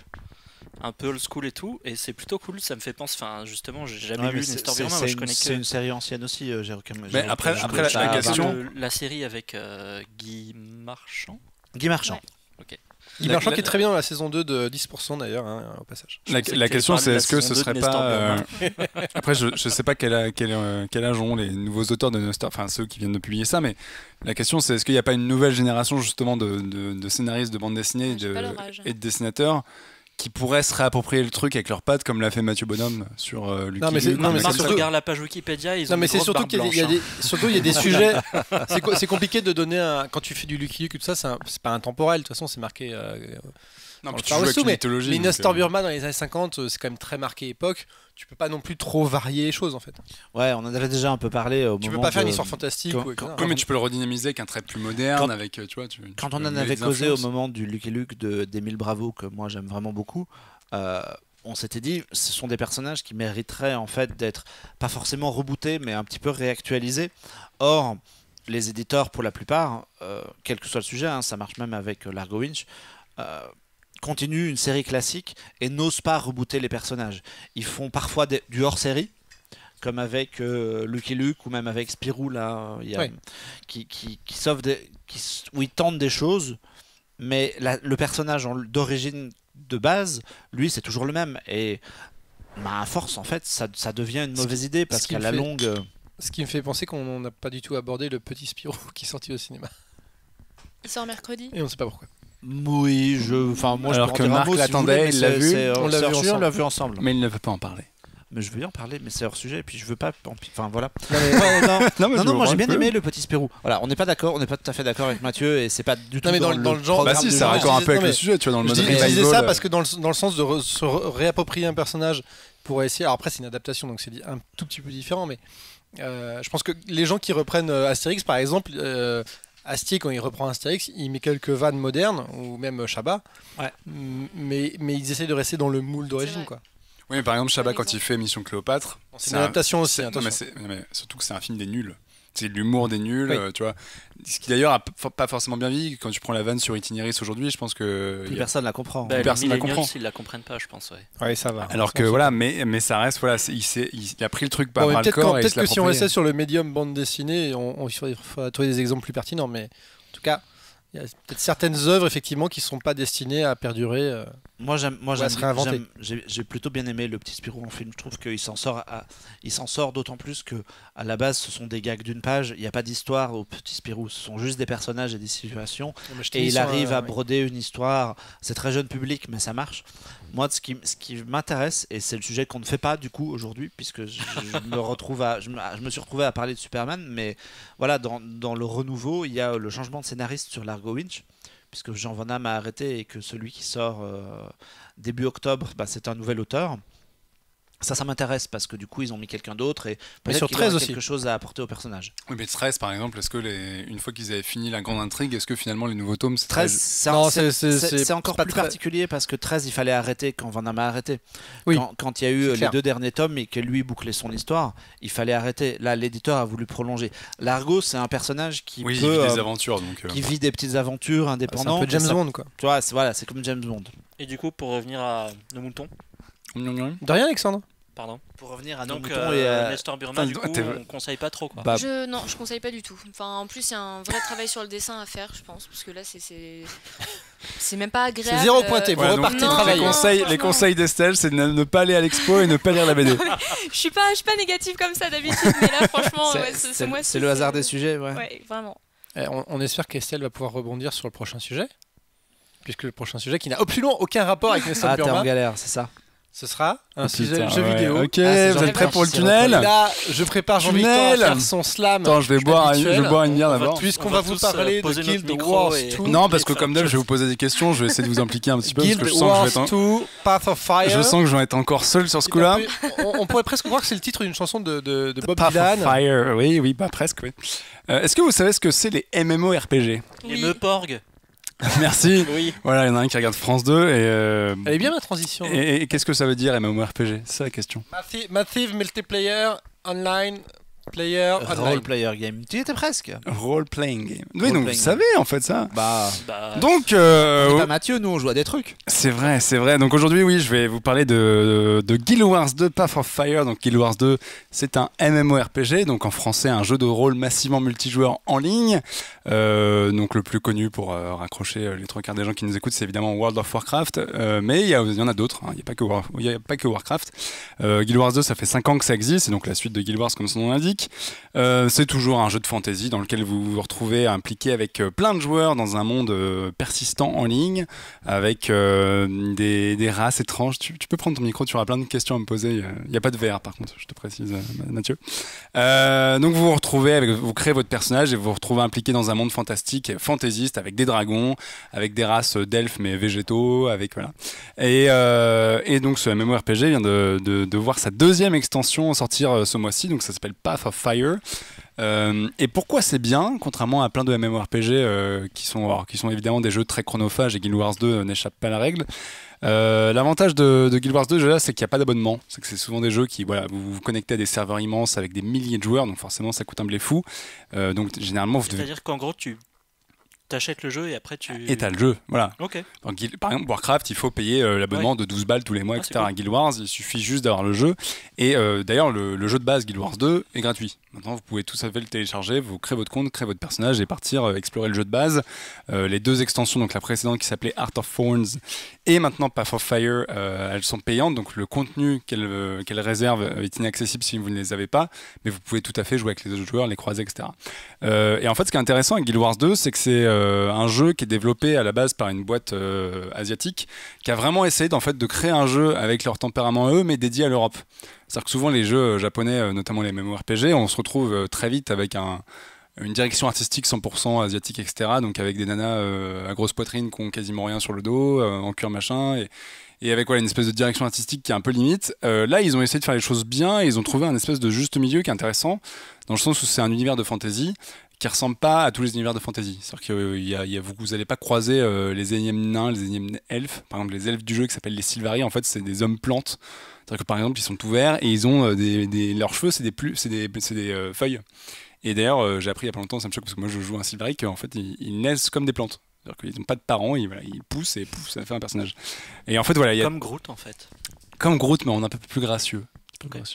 Et en fait, toutes les races, tout l'univers de jeu a essayé un peu d'insuffler cette originalité, de se dire on va pas reprendre Tolkien, on va pas reprendre Warhammer, on va changer des éternels ogres, machin, etc. Et donc ça déjà ça donne de l'intérêt au jeu, et surtout Path of Fire, ce qui est bien, c'est qu'en fait depuis le début ils ont vraiment essayé de concilier le jeu en ligne multijoueur avec un jeu solo. C'est-à-dire qu'il y a une grande histoire depuis le tout début du jeu, donc depuis 5 ans maintenant, qui évolue. C'est vraiment un monde qui évolue. Par exemple, il y a une énorme capitale qui s'appelle l'Arche du Lion en plein milieu de la carte du jeu, dans laquelle tous les joueurs se rassemblent, et tous les mois ils font des mises à jour qui apportent de l'histoire, etc. Et en fait un jour la capitale s'est fait complètement exploser. Et maintenant, elle a été reconstruite, et donc les joueurs qui vont la visiter maintenant n'auront pas celle qui existait au début du jeu. Donc c'est vraiment un monde qui essaie d'évoluer. Et le principe, c'est que chaque extension apporte un nouveau chapitre à ce qu'ils appellent cette histoire vivante. Donc Path of Fire apporte un nouveau chapitre. Si vous suivez l'histoire depuis le début, forcément, c'est hyper cool. Si vous la prenez en chemin, c'est un peu plus compliqué parce que vous pouvez pas tout rattraper. Il y a certaines étapes qui ont disparu depuis. Mais donc maintenant, vous avez accès évidemment à plein de nouveaux contenus. Donc il y a une nouvelle zone qui est dans un désert immense, qui s'appelle Elona, qui était le contenu d'une extension du premier jeu qui s'appelait Nightfall. Vous avez accès à des montures, et donc désormais vous pouvez chevaucher un raptor vaillamment, vous pouvez chevaucher un gros lapin, espèce de gros lapinou qui vous permet de sauter super haut pour accéder à des lieux inaccessibles jusque-là. Et en fait, ce qui est intéressant, c'est que voilà, ils ont essayé de prendre ce qui faisait les particularités de Guild Wars, donc l'histoire vivante, leur univers un petit peu chelou, et aussi un jeu qui joue vachement sur l'exploration. Et moi, je trouve que c'est ce qui me plaît le plus en fait dans ce genre de jeu, c'est le principe d'arriver dans un monde gigantesque, qui est vraiment une boîte de Pandore pour tout geek qui aime la fantasy, l'imaginaire en général. Et vous dites voilà, j'ai un monde gigantesque avec toutes ces régions, avec ses races, son économie, son système, et vous êtes largué là-dedans avec des milliers de joueurs. Et en fait, Guild Wars 2, ils avaient une idée très marrante, c'était que le jeu regorge en fait de petits détails, de petits lieux un peu obscurs où vous devez faire des trucs de plateforme partout, donc vous devez vraiment explorer comme des portes pour vraiment trouver tout ce qu'il y a à faire dans le jeu. Et avec les nouvelles montures, par exemple, ils ont vraiment poussé le principe parce que chaque monture a une spécificité. Si vous prenez le raptor, vous pouvez sauter super loin, si vous prenez le lapin géant, vous pouvez monter super haut, etc. Et donc en fait, vous devez mêler toutes ces montures-là pour accéder à des trucs pas possibles. Et voilà, ils ont vraiment poussé ce principe de plateforme, donc c'est presque un jeu de plateforme par plein d'aspects. Et évidemment, si vous voulez faire des donjons, il y a des nouveaux donjons. Si vous voulez vous foutre sur la tronche avec des joueurs, parce que c'est possible, ils ont des espèces d'immenses cartes avec des châteaux à contrôler. Il y a d'ailleurs des mecs qui passent leur soirée à plus de 60 à essayer de contrôler un château, une tour contre d'autres mecs qui viennent leur taper la tronche. Et ben, ils ont mis des nouvelles compétences pour chaque personnage pour un petit peu changer la dynamique de jeu de ces grosses batailles-là. Encore un jeu complètement pacifiste. Hein. Donc oui, non, bah Guild Wars, il y a la guerre dans le titre. Hein. J'attends le mois où tu nous présenteras un jeu à la cool. On en a parlé. Je l'ai déjà fait. On en a parlé. Abzu. Eh oui. Souviens-toi, le jeu aquatique. T'es pas là. C'est peut-être une émission sans toi. Mais oui, on te réserve. Des fois, je parle aux gens que voilà, on n'est pas que, voilà, on est amour aussi. Mais donc voilà, donc juste pour finir, donc Path of Fire, c'est une bonne porte d'entrée si vous avez jamais joué à Guild Wars. Surtout que encore une fois, le jeu de base est gratuit, donc si vous voulez essayer, vous créez un personnage et voir un petit peu comment ça marche, ça vous coûtera 0€. Et si vous voulez chevaucher un raptor vaillamment dans le désert, voilà, faudra passer à la caisse. Le jeu, l'extension est à 30€. Et du coup, tu payes que là. Donc c'est le prix d'un jeu. Et voilà, et contrairement aux autres MMORPG, notamment World of Warcraft, vous prenez le jeu de base et enfin, vous payez votre jeu, et après vous n'avez pas d'abonnement. Vous n'avez pas besoin de raquer. C'est amené à évoluer assez rapidement. Quoi. Ça évolue, ouais. Il y a des mises à jour tous les 3 mois qui rajoutent beaucoup de contenu, et les grosses extensions sont généralement tous les 2 ans. Donc là, c'est la 2e. Donc on en reparle dans 2 ans. Voilà. Et ça fait quoi si t'achètes pas une extension parce que t'as pas accès au contenu en fait. C'est-à-dire que là, par exemple, t'es sur le même serveur que, en gros, enfin j'y connais quasiment rien, mais t'es sur le même serveur que plein d'autres joueurs, et exactement, si jamais t'achètes pas l'extension, du coup. En fait, l'extension, les extensions ouvrent donc des nouvelles régions qui sont pas accessibles si tu l'as pas, et elles permettent d'avoir accès à des nouvelles branches de compétences. Par exemple, la première extension, tu peux avoir un deltaplane pour planer. Là, si tu arrives dans la deuxième et que tu n'as pas la première, tu pourras pas avoir le fameux deltaplane. Ouais. Et à l'inverse, si tu prends pas la nouvelle extension, tu pourras pas avoir de monture. Donc en gros, tu peux être amené à être face à des joueurs qui ont plus de choses que toi. Ah ouais, c'est pas hyper égalitaire. C'est pas hyper égalitaire, mais en fait c'est intéressant comme concept, je trouve. Enfin, ça change un peu de Warcraft où tu es obligé de passer à la caisse. Tous les mois, ouais. Mais c'est surtout encore une fois, le jeu est riche, donc si vous voulez vraiment faire des donjons, vivre l'histoire du truc avec vos potes, vous pouvez. Si vous voulez vous retrouver en arène pour faire du joueur contre joueur à 5 contre 5, vous pouvez. Si vous voulez faire des immenses batailles avec des milliers de joueurs qui se foutent sur la tronche pour récupérer un château, vous pouvez. En fait, il y a plein de choses à faire dans le jeu, et tout le monde peut y trouver son compte pour peu que vous aimez la fantasy et les jeux de rôle en fait. Okay. Tu allais me poser une question. Oui, je voulais te demander, pour aller un peu dans le sens de ce que disait Estelle, je sais qu'à World of Warcraft, si tu joues pas dans l'extension, bah, si tu restes en retrait, en fait, les vieilles zones de jeu, entre guillemets, elles sont vides, parce que les gens se barrent sur l'extension et tout le monde va sur les nouvelles zones. Là, pas apparemment. Si tu, là, y a si toujours tu prends que le début, juste le jeu de base, il y a encore de l'activité. Bah, tu as déjà accès à 80% du jeu quand même, parce que tout ce qui a été fait sur les extensions, ça reste le cas des extensions, même ce qui a été mis à jour après. Et oui, en fait, déjà tout le contenu joueur contre joueur reste accessible, les 3/4 des donjons restent accessibles. Évidemment, ils vont rajouter des nouveautés dans les nouvelles zones, et là, tu n'y auras pas accès, il faudra passer à la caisse. Mais tu peux quand même profiter du jeu, et encore une fois, c'est gratuit, donc tu t'en fous. Si tu peux ne pas apprécier, désinstaller le jeu, et voilà quoi. Très bien, mais ça vaut le coup. Ça vaut le coup, non, c'est très chouette. Pardon, est-ce que tu as des... Enfin, en fait, j'avais joué il y a longtemps un MMORPG, et je me rappelle quand il y avait trop de monde, les serveurs buggaient. Ça arrive là ou pas? Là, c'est arrivé pour la sortie de l'extension. Je cache pas que le soir de la sortie, il y a beaucoup de gens qui étaient désespérés parce qu'on n'avait pas accès aux nouvelles zones parce que ça plantait. Sinon, après, non, généralement, ils sont quand même rodés. Il n'y a pas de souci pour se connecter. Tu peux y aller sans aucun problème. Il n'y a pas de file d'attente. Je sais que Warcraft, par exemple, il y avait ça pendant un moment où quand il y avait trop de joueurs qui se connectaient, tu avais la fameuse file d'attente en disant vous êtes 400e et t'attendais une demi-heure pour accéder au serveur et c'était l'horreur. Là, non, là, c'est quand même assez fluide. Ils sont rodés à l'exercice, donc tu peux y aller sans problème. En parlant d'attente, est-ce qu'il y a aussi une attente pour le prochain sujet? Alors il n'y a pas d'attente. Alors si tu fais référence, c'est vraiment tout pété comme transition. Mario et les lapins crétins, il y a une attente quoi. Il peut pas y avoir d'attente. Le jeu est sorti il y a 15 jours. Est-ce qu'il y avait une attente avant qu'il sorte? Est-ce que vous aviez une attente pour ce jeu? Il y a une transition, juste sur, je sais pas, jeux vidéo quoi. Marc m'a compris. On va faire un best-of de cette transition quand même, c'est extraordinaire. Alors Marc, Mario et les lapins crétins. Est-ce qu'il y a une attente? Est-ce qu'il peut y avoir une attente sur un truc qui est déjà sorti? Non, mais Marc avait raison. Avant la sortie du jeu, il y a eu une attente. Il y avait une semi-attente. Il y avait une petite attente. C'est annoncé quand même comme l'un des gros succès de la fin d'année. C'était plus de la curiosité. C'était plus de la curiosité au départ. Et faut aussi préciser que les gens qui jouent sur Switch, le line-up est pas excessivement riche. Donc quand il y a un gros titre qui sort, tout le monde est au taquet. Et le simple fait que le gros titre arrive, les gens sont au taquet. Il y a eu Zelda, il y a ça qui permet de patienter jusqu'à Mario Odyssey qui sort mi-octobre. Donc nous allons parler de Mario contre les lapins crétins. De Mario et les lapins crétins. Pardon. Kingdom Battle. Tout à fait, mais Kezako. Résumer un petit peu les lapins crétins. Alors Mario, a priori, tout le monde connaît. Mais... Mario, on va dire que Mario, tout le monde connaît à peu près et que ça c'est à peu près bon. Attention parce que... Ça va, Estelle, tu connais Mario? Oui, quand même. Le plombier japonais, tout ça, ça va bien.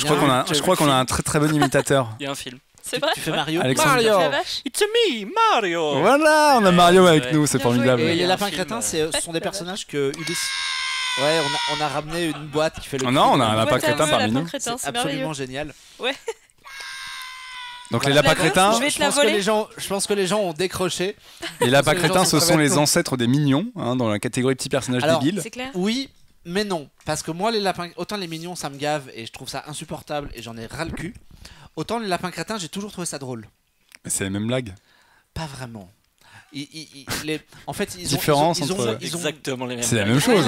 S'ils pètent un câble, ils hurlent, fini. Les lapins crétins, ils ont moins de limites en fait, et ils partent un peu plus dans le pipi caca, ils se battent avec des brosses de chiottes, tu vois, il y a ce genre de trucs. Ok. Bref. Regarde Kuzo, ça va te plaire. Un jeu pour les enfants. Un jeu pour les enfants. Donc, ce sont des lapins stupides qui ont été créés par Ubisoft il y a quelques années pour un Rayman. Et après, ils se sont rendus compte qu'ils tenaient un concept un peu comme les mignons. Ils sont partis un peu dans leur truc avec des jeux. Les lapins crétins ont vécu leur vie. Mais même pas que des jeux, il y a des BD. Il y a une série animée qui est plutôt rigolote d'ailleurs. Et donc là, pour la Switch, Ubisoft a dealé avec Nintendo pour récupérer Mario et les personnages de l'univers de Mario pour faire un crossover. Alors l'histoire en rapide, ce sont des... c'est une histoire qui va parler à Mathieu. Ouais, parce que le premier lapin, ce sont des lapins crétins qui débarquent chez une humaine qui a créé un casque VR un peu particulier. Et en fait, le casque VR explose et... Ils sont tous chauves. Ils se mettent... Ça aurait été rigolo. Ils fusionnent des objets. Ils se mettent... Le casque se retrouve avec un espèce de pouvoir qui fusionne les objets et donc il se met à fusionner des lapins crétins avec d'autres choses. Il fusionne des lapins crétins avec une brosse de chiottes, avec une plante carnivore. Donc, on est d'accord que les scénaristes ont fumé les trucs en fait. Non mais on est d'accord que c'est exactement les mignons, surtout parce que la pub Oasis en ce moment où t'as un mignon qui fusionne avec une peluche et se transforme. C'est pareil. C'est exactement pareil. Moi ça me fait rire les lapins crétins alors que les mignons ça me saoule. Bref. Et donc tout ce petit monde débarque dans le royaume de Mario, le royaume champignon, full bordel, et donc Mario décide avec des lapins crétins fusionnés de partir et de remettre de l'ordre en fait, tout simplement, parce qu'il faut rétablir la paix dans le royaume et stopper ce mec qui a des lunettes VR qui ont pété un câble. Je pense qu'ils pouvaient faire beaucoup plus simple quand même. Les mecs s'embêtent. Ouais, parce qu'il y a franchement au début le jeu est long et un peu surprenant parce que moi je pensais qu'on allait basculer directement dans le délire. Ce qu'on allait pas. Il y a une assez grosse intro et il y a un vrai contexte, il y a une vraie histoire qui essaye d'être bossée. Ils ont vraiment après ils se sont tapés un délire avec les lapins crétins et le mélange en fait entre les personnages de Mario et les personnages et les lapins, ils se sont vraiment bien marrés. Et ce qui est hyper surprenant, c'est que tout le monde se dit, on savait pas trop comment le jeu allait être au départ. Déjà, c'est que c'est très bien. Et ça, c'est cool parce qu'on a parlé que de trucs un peu pourris depuis tout à l'heure. Et du coup, c'est intéressant de revenir à des choses un peu positives. Un peu positives. C'est très surprenant. C'est quel type de jeu? Alors, c'est un jeu de stratégie au tour par tour. Alors, c'est pas très fun dit comme ça. Non, en fait, le principe, c'est que il y a des scènes où il y a des passages où on avance dans l'univers et dans les niveaux pour aller d'arène en arène. Et chaque fois qu'on se retrouve dans une arène, nous on commande Mario, le lapin Luigi, et le lapin Peach qui combattent au tour par tour des lapins crétins. Et pour les gens qui nous écoutent et qui se demandent ce que c'est que le tour par tour, comme leur nom l'indique, c'est que contrairement à ces jeux où tu tapes le mec en temps réel, là c'est tu appuies sur des commandes, tu lui donnes des ordres à ton personnage qui les exécute, chacun son tour, et après c'est au tour de l'ennemi de faire ses propres mouvements. En résumé, c'est comme Pokémon en fait. C'est un petit pour les gens, pour le tour par tour, c'est comme pour Pokémon ou comme Final Fantasy. Pour les gens qui connaissent, c'est très très inspiré d'un jeu de SF qui s'appelle XCOM. Et voilà, ils ont beaucoup piqué à XCOM. En fait, ils ont tout piqué à XCOM. D'ailleurs, ils le reconnaissent puisque Ubisoft a récemment, il y a quelques jours là, a envoyé aux créateurs de la saga XCOM une grosse boîte avec une Switch, des jeux dédicacés, des goodies, machin, pour le dire merci pour ton inspiration parce que on a repris ton idée. Moi, ça m'a fait penser un peu à genre, je sais pas si tu te souviens, mais il y avait un jeu sur Nintendo DS qui s'appelait, je crois que c'était juste Mario et Luigi. Tu te souviens de ce jeu? Je crois que c'était sur DS, sur Game Boy Advance. Ouais, c'était Mario et Luigi, ouais, exactement. C'était un truc, effectivement, avec du tour à tour aussi, comme ça. C'est un peu différent.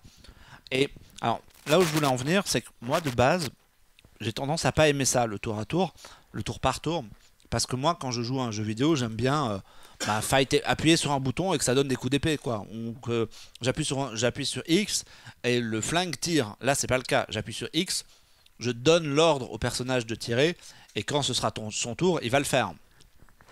Moi, j'aime vraiment bien le temps réel. Et là, je trouve que le concept est hyper fun, l'univers est hyper coloré, les animations sont drôles et tout marche en fait. Et du coup, parce qu'à la base, c'est quand même deux univers qu'on n'imaginait pas ensemble. On n'imagine pas ensemble, carrément. C'est d'habitude le tour par tour, c'est vraiment un truc sérieux, un peu adulte. On n'ose pas trop donner ça aux joueurs newbies parce qu'on se dit ils vont être paumés. Alors que là, c'est vraiment ouvert. C'est très bien expliqué, c'est très bien fait.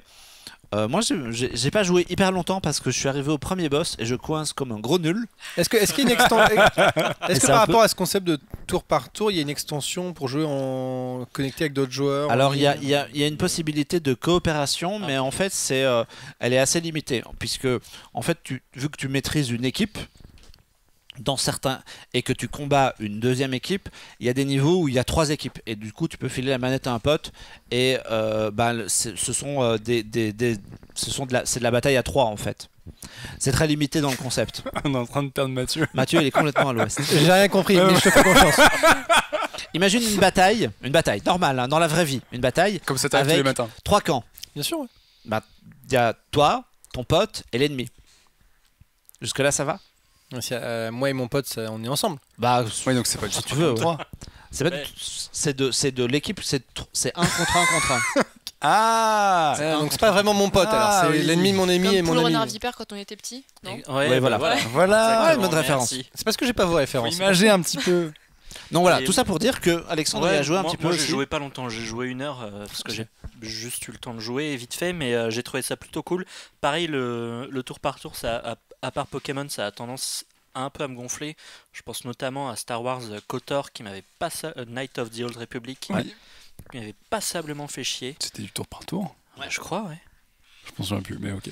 Bref, et pareil, Final Fantasy, j'ai jamais joué parce que ça m'emmerde. Et là, bon, c'est le genre de truc auquel je joue dans mon lit. C'est parce que les personnages sont rigolos. Voilà, ouais, l'univers est rigolo. Les manipulations sont simples aussi, c'est vraiment accessible à tout le monde. Alors, par contre, Marc ne jouera pas donc à Mario et les Mignons, qui ne sortira jamais. Ça me fera moins rire, donc non. Pas de problème. Mais ça c'est quand même une des plus grosses interrogations, c'est comment les mecs n'ont jamais réussi à faire un crossover entre les lapins crétins et les mignons. C'est-à-dire que tu te dis, c'est le même public, c'est les mêmes blagues, tu mets les deux ensemble, ça, a priori ça explose. Mais... Question licence. Après c'est peut-être un peu trop similaire en fait, et du coup ça peut, tu vois, ça... Mais donc oui, donc, en fait pour revenir à ce qu'on disait, ouais, c'est cool en fait Mario et les lapins crétins. C'est cool, c'est vraiment cool. Parce qu'aujourd'hui on fait des digressions, on parle de beaucoup de choses aujourd'hui. Mais c'est comme Zelda, c'est le concept de la Switch, c'est que c'est du tour par tour pour quelqu'un qui n'a jamais joué au tour. Mais ce qui est dommage, c'est de pas avoir de mode collaboratif où tu joues avec il en est un, mais moi j'aime bien jouer tout seul, donc je m'en fous. Ouais, voilà. Nous on fait partie de ces gens qui moi je joue avec des amis, moi je joue pas dans mon coin. Mais ouais, c'est vraiment un chouette jeu, et j'ai perdu le fil de ma pensée, donc je te propose que tu enchaînes parce que je vais enchaîner avec absolument zéro transition. Mais on va parler cinéma maintenant, mais du coup on finit sur un jeu vidéo qui est bien, coloré. Et est-ce qu'on va parler d'un film qui est bien aussi, Estelle? Non. Oui. Non, battez-vous. Kingsman 2. Est-ce que tu peux nous résumer un peu de quoi s'agit-il, ce Kingsman 2? Alors attends, parce que le but est de ne pas spoiler quand même. On va essayer. C'est la suite de Kingsman. On va essayer d'éviter le piège marketing, parce que le réalisateur Matthew Vaughn gueulait un peu sur le marketing du film qui a gentiment spoilé quasiment toute l'intrigue. Oui. Donc si on peut éviter dans ce podcast, tous les mois j'y arrive pas, de révéler toute l'intrigue, on peut essayer d'en parler sans... Tous les caméos, tous les rôles secondaires, c'est clair. Toutes les révélations sont dans la promo. Enfin là, non, il y a un caméo qui est sous-entendu dans la promo mais que tu vois pas dans les bandes. Tu le vois pas, mais mais on le savait. Oui. Pardon.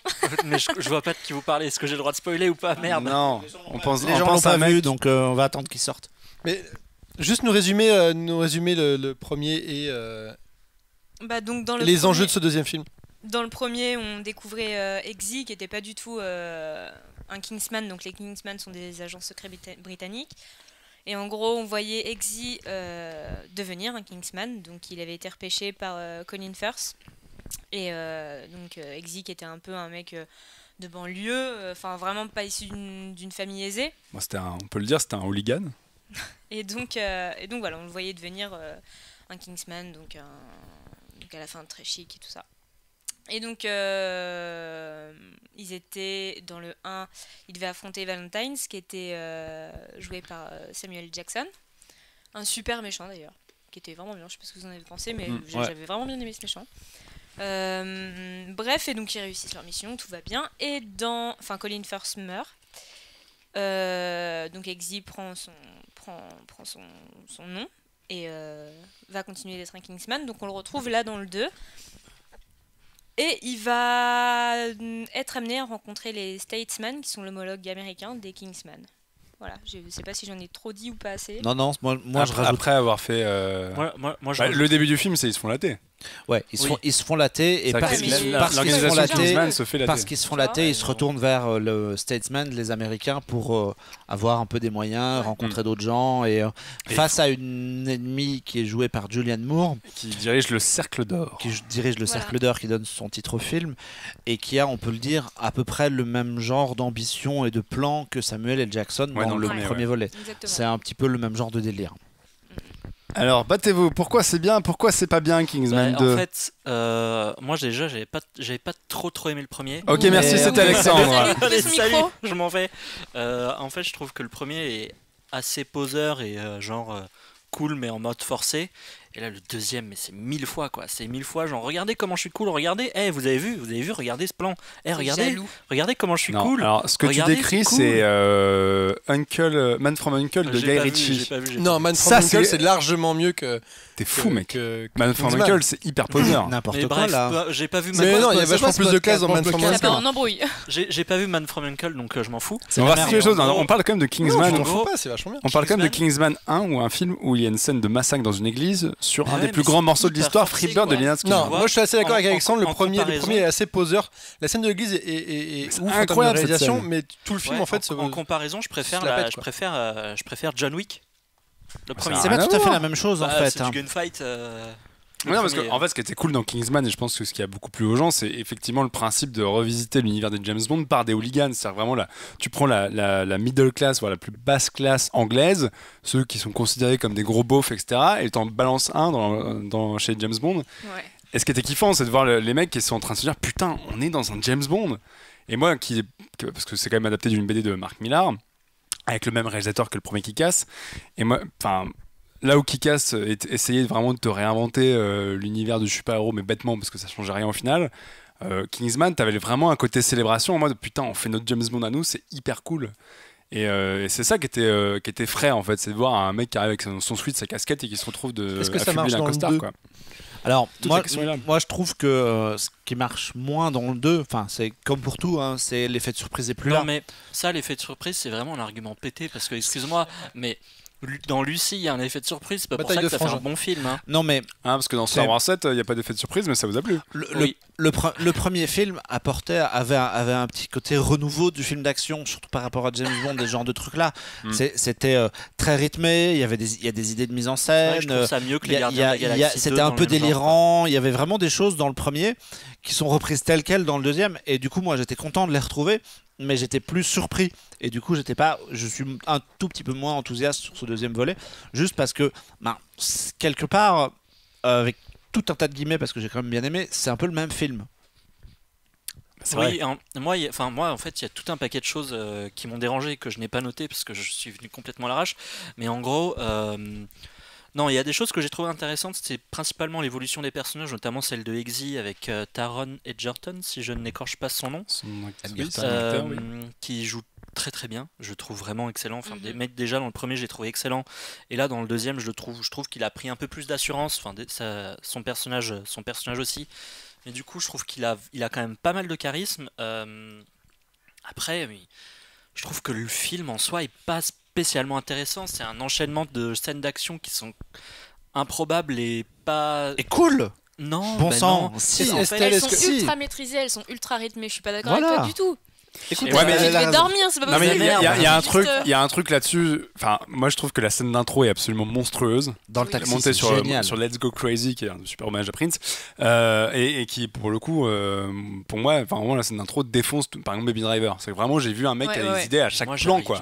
Moi je suis désolé, je trouve que c'est hyper forcé. Mais pas du tout. Mais non, c'est pour le coup, moi ça. La comparaison, voilà, mais en fait, dans l'inventivité formelle, dans l'idée à chaque plan où la caméra suit les chorégraphies, les machins, les trucs, ça m'a fait penser à du Sam Raimi.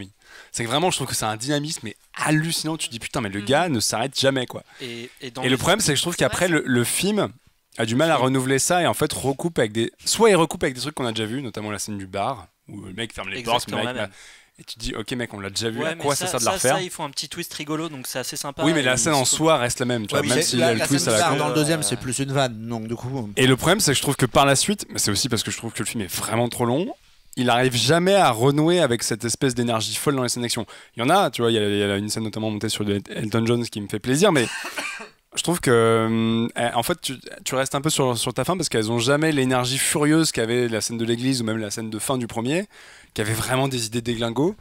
Et tu vois le film qui s'empêtre en fait dans sa narration à tiroir.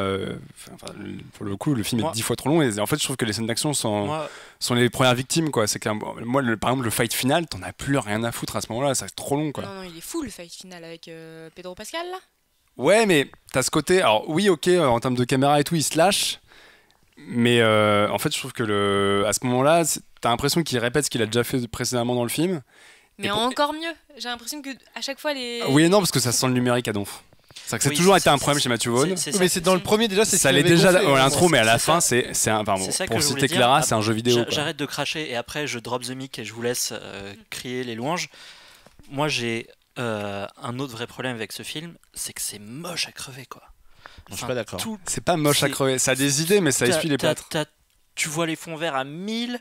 Les effets spéciaux sont super moches, les incrustes sont super moches et c'est de pire en pire au fur et à mesure du film. Et puis en plus, la méchante Julianne Moore, je la trouve pas du tout intéressante. C'est-à-dire elle est pas traitée. En fait, moi mon problème c'est que en gros, il te la présente direct comme ça, comme si c'était la plus grande méchante. Moi j'étais ok, enfin je sais pas, est-ce qu'on me la présente un petit peu?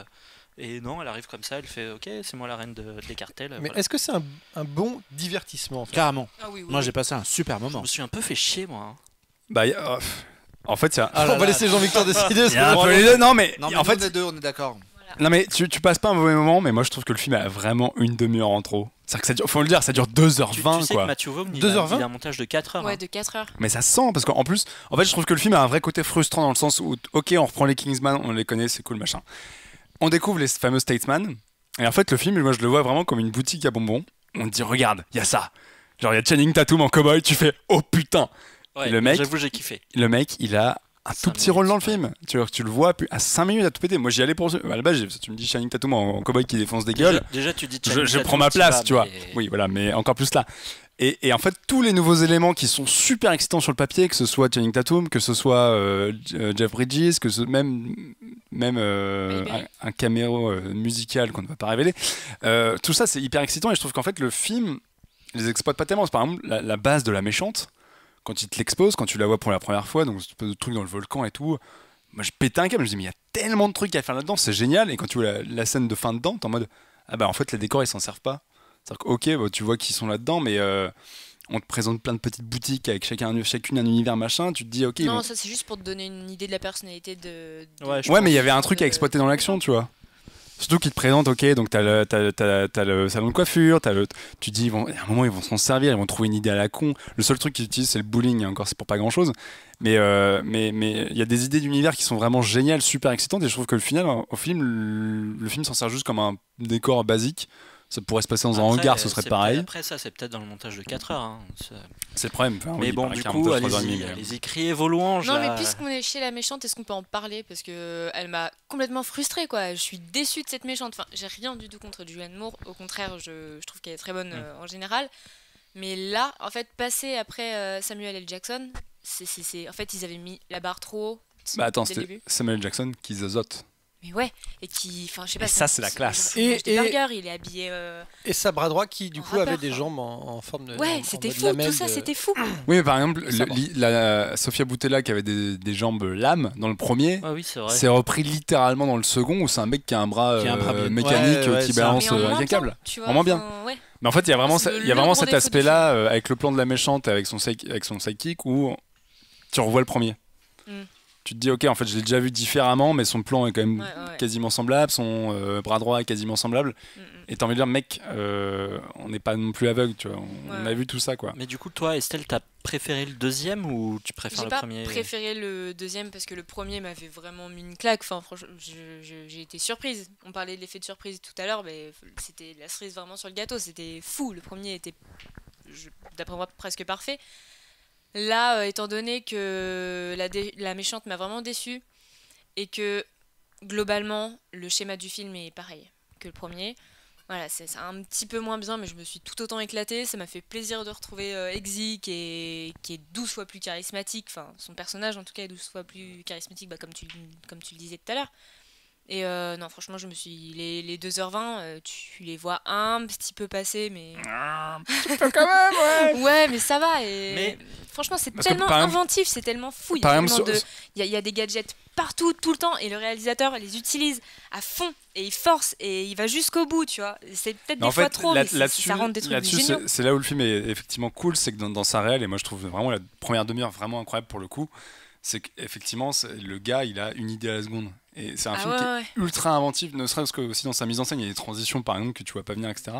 C'est frais, ça fait du bien comparé à d'autres. Et c'est frais en fait, ouais. C'est que pour un blockbuster, c'est. Dans la saison actuelle, le mec a tout compris quoi. Vu on s'est quand même un petit peu ennuyé cet été, est-ce que on s'est un peu fait chier, tu peux le dire. Est-ce que ce film-là est pas quand même une petite ouais, sucrerie de.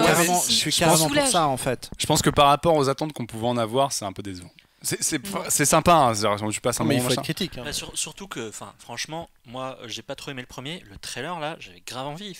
Ok, il y avait Channing Tatum. Donc dès qu'il y a un film avec Channing Tatum, j'ai super envie de le voir. De base, oui. Mais là, du coup, il y a quand même quelque chose, c'est que ça m'a très donné envie de voir la suite. De voir le 3. Très donné. Non mais il y a ça aussi qui est chiant, c'est le côté, enfin tu vois par exemple Channing Tatum, c'est vous voulez le voir, venez voir le 3. Putain, je suis venu voir le 2, j'en ai rien à cirer du 3.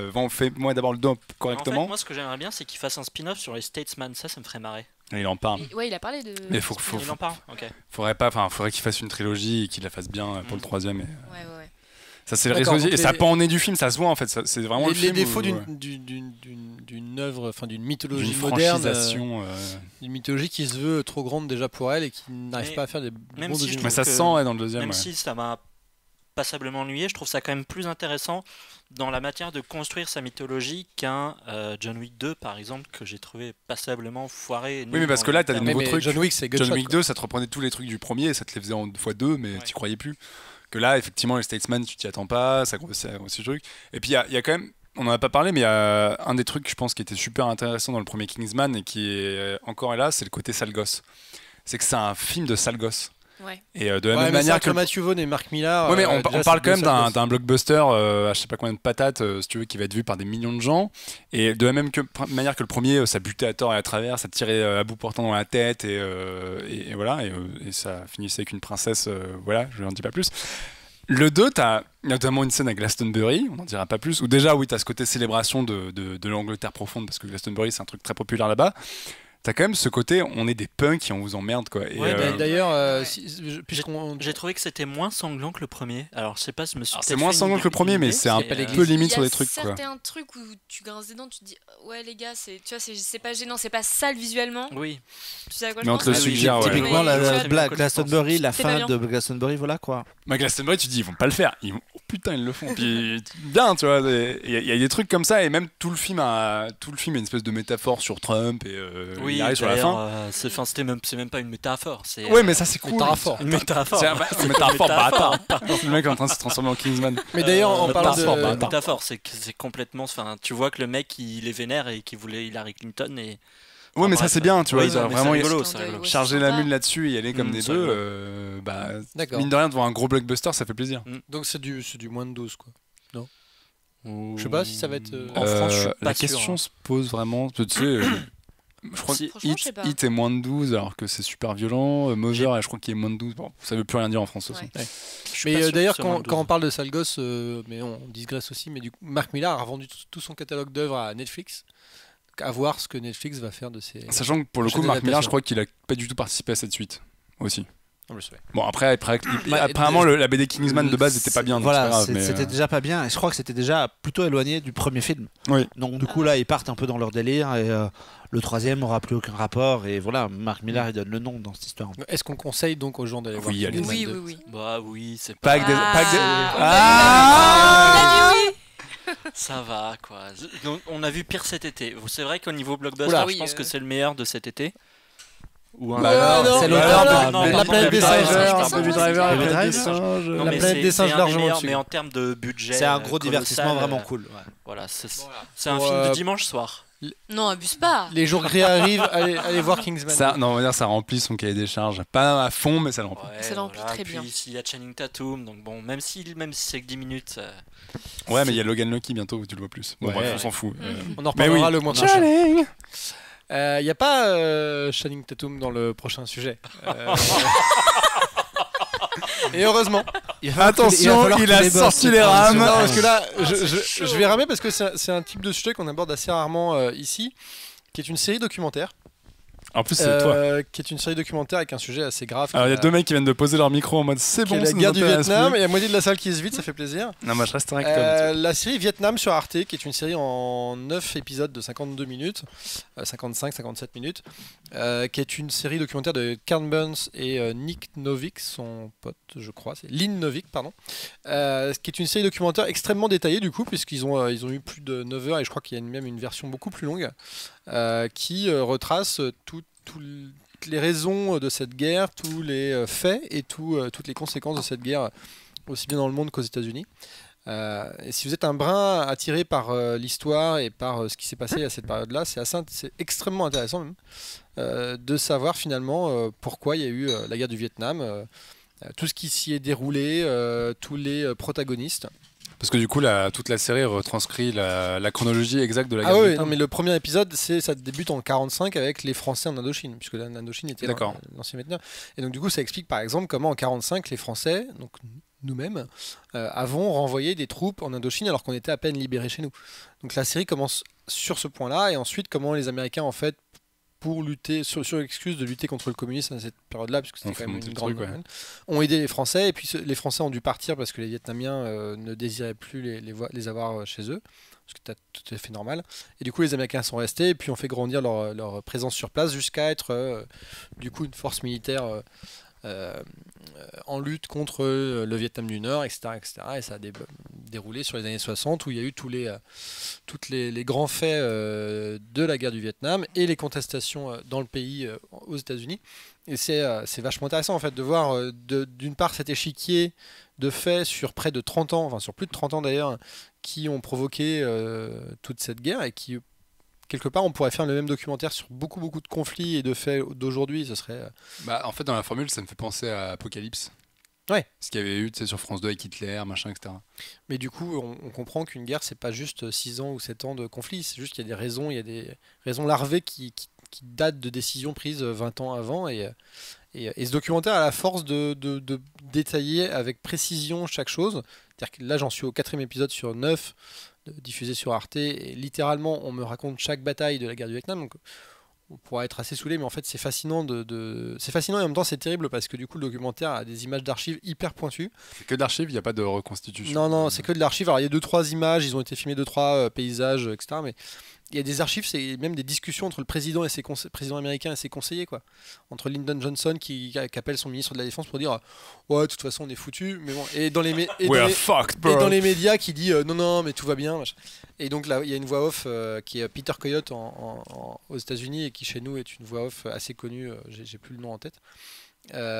Mais c'est fascinant d'avoir cette œuvre sur 9 épisodes qui permet de bien connaître en fait ce conflit-là, quoi. Et je pense que c'est important aujourd'hui, face au capharnaüm de la télévision et de la télévision française aussi, d'aller vers les programmes de qualité. Ça, c'est un beau programme de qualité pour apprendre une page d'histoire importante. Non, puis il faut saluer le travail d'Arte, parce que c'est diffusé, je crois que c'est en cours de diffusion aux États-Unis, et en fait c'est sur PBS aux États-Unis. Ils ont adapté quasiment en temps réel le documentaire à la France. Et Ken Burns qui est un documentariste assez reconnu. Et c'est accessible en plus, je crois, en replay pendant super longtemps. Jusqu'au 20 octobre, je crois, sur un mois.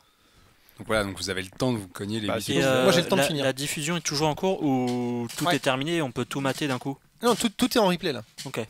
Donc tout est en replay, il n'y a aucune excuse pour pas le mater à part avoir du temps. Sachant que la musique est signée en plus par... Je te tourne le micro, mec. Trent Reznor et Atticus Ross. C'est ça, Nine Inch Nails. Ah ok. Qui après leur travail la musique Fisher, est orchestrée par ces deux messieurs de haute qualité qui s'empêchent pas non plus de reprendre tous les tubes de l'époque. Donc on retrouve toutes les chansons folk, pop, rock, Dylan, Johnny Cash, tout ce que tu veux. D'ailleurs le premier épisode commence par ça, hein. Donc d'entrée tu te dis bon, on va se manger du Vietnam. Est-ce qu'il y a Fortunate Son de Creedence Clearwater Revival? Je l'ai pas encore eu, mais j'ai pas fini la série. C'est pour ça. Mais j'avoue que après c'est une série qui du coup essaye de fabriquer quelque chose sur la durée, donc c'est pas juste un documentaire plan-plan. Il y a sur 2-3 épisodes on suit des personnes, parce que c'est des personnes qui ont réellement existé. Mais du coup on découvre machin qui a grandi dans le Wyoming, qui dès tout petit a été fasciné par la guerre et qui veut s'engager à 17 ans, etc. Et donc on le suit sur plusieurs épisodes pour savoir ce qui s'est passé. Y compris le fait qu'il est quand il arrive au Vietnam, il a commencé par réparer des armes. Donc en fait on découvre qu'il n'y a pas que des soldats Ce qui est fascinant, c'est ça, c'est qu'on découvre qu'il n'y a pas que les soldats au conflit. En fait, entre deux batailles, les Tu vois contingents toutes les coulisses, américains restaient pas à s'ennuyer, mais à rester dans une espèce de climat Et il y a très étrange. des interviews actuelles, je veux dire Il y a de des soldats, interviews, il y a des interviews récentes de gens qui ont participé au conflit, que ce soit du côté Pentagone, sur le terrain, etc. Je me posais beaucoup de questions sur les dates de ces interviews parce que c'est plutôt alors des hommes plutôt, il y a 2-3 femmes, mais c'est plutôt des hommes qui ont dans la cinquantaine, soixantaine, et je me dis que c'est peut-être des interviews qui ont 10-15 ans quand même. Parce que là, les combattants du Vietnam commencent à avoir 70 ans, donc on commence à plus en avoir autant qu'avant. Mais c'est surtout les images d'archives sont d'une qualité extraordinaire. Il y a des images sur place, il y a même des images. Alors, Ho Chi Minh, qui était le Vietnam Nord, et les Viet Cong Vietnam Sud, quand le pays a été divisé pendant quelques années, on a des images d'archives de ces troupes-là qui étaient plutôt des soldats cachés dans la forêt, et on a quand même des images et des vidéos de ces gens-là qui s'entraînaient ou qui reconstruisaient des routes, etc.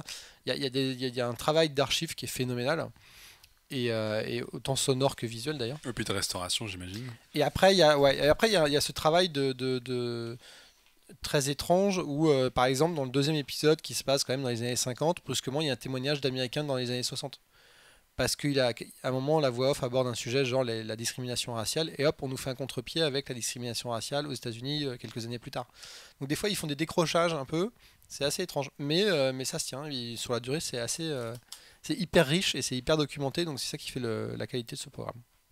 Donc il faut la diffuser dans toutes les bonnes écoles au lieu des manuels chiants. On mettra les liens en description.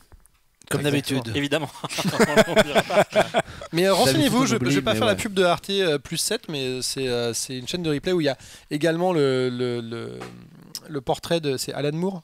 Oui, ils ont fait une série de mini-documentaires qui est plus court et plus, pour la sortie de Jérusalem. C'est du 9 fois 5 minutes, je crois. Ouais. Jérusalem, dont on parlera dans 10 ans quand on l'aura lu. Quand on l'aura lu, parce qu'on a un peu peur d'avoir des cerveaux mais je l'ai vu fondus. aussi et foncé sur ce mini-portrait par bride de 5 minutes sur l'auteur, sa ville et sa vision de l'Angleterre. Ouais, ils sont allés faire une série d'interviews avec Alan Moore chez lui à Northampton. Et j'ai pas tout vu, mais les premiers épisodes qui sont très courts sont hyper intéressants parce que le mec est ouf. C'est des brides de pensée en fait. Mais et parce que c'est quand même la meilleure chaîne de France. On peut le dire, parce qu'ils ont le courage d'aller faire des trucs comme ça plutôt que de faire de la télé-réalité. Absolument. Chaîne franco-allemande. Donc on regarde pas assez Arte. Il faut encourager Arte parce que c'est vraiment une super chaîne, même si tout le monde pense que c'est une chaîne relou.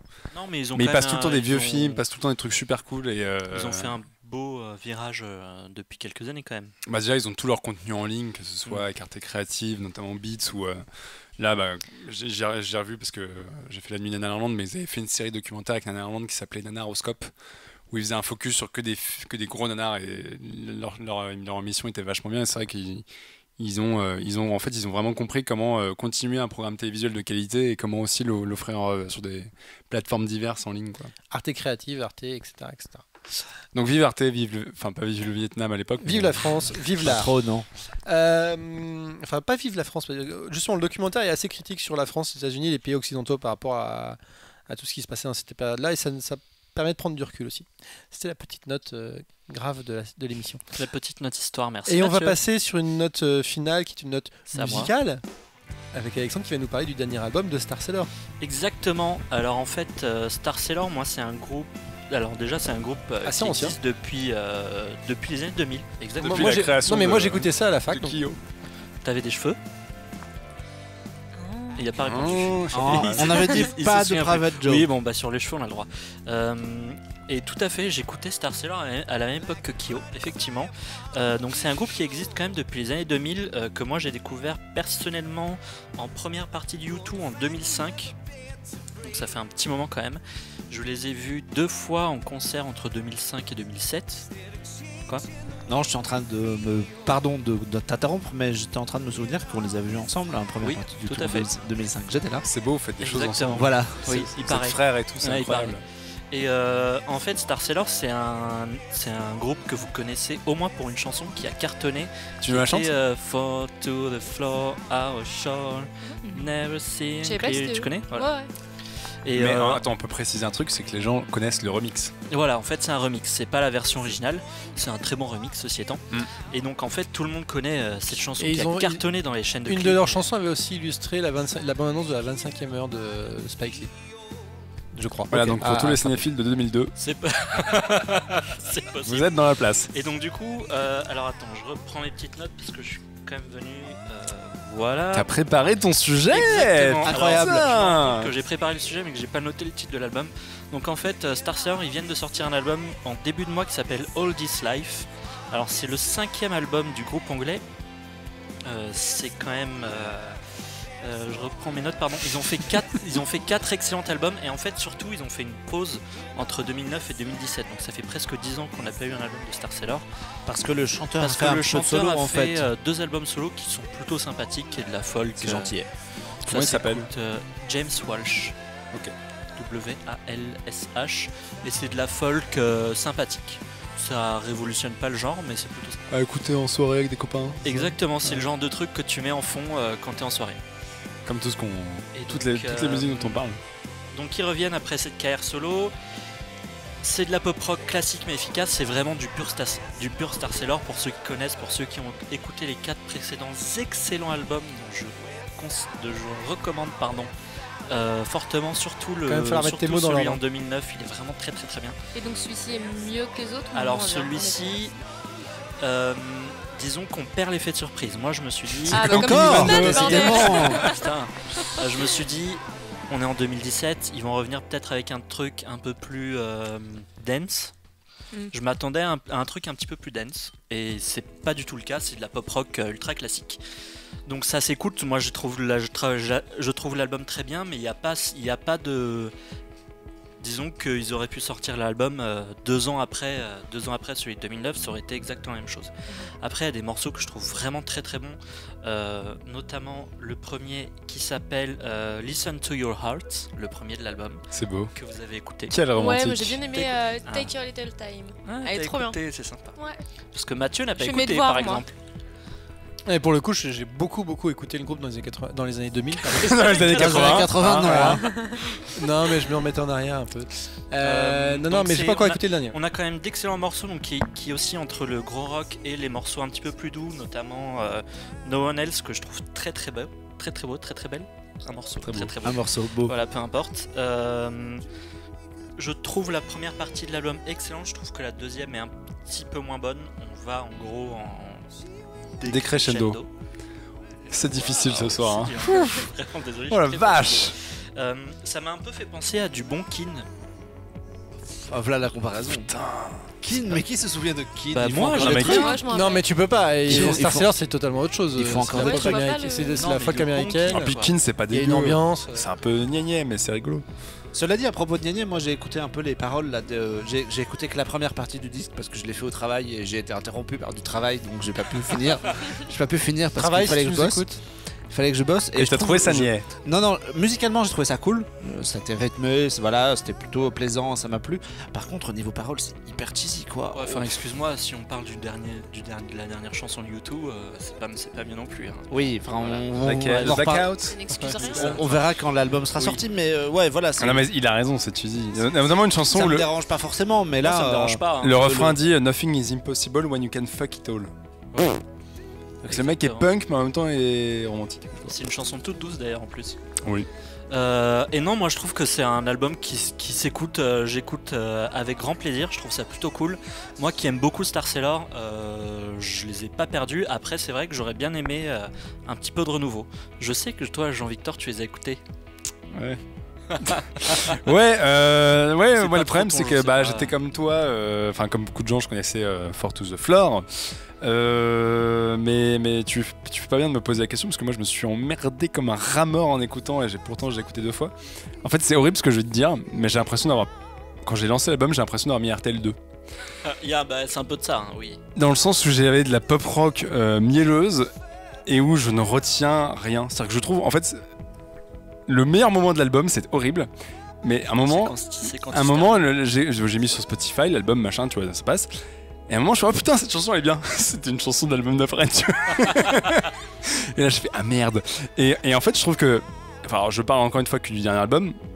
je trouve que c'est un groupe qui a rien de mémorable. Je trouve qu'il y a les musiciens jouent pas particulièrement bien ou ont pas particulièrement un style, si tu veux, une signature sonore, et le mec a pas non plus une voix qu'on retient en fait.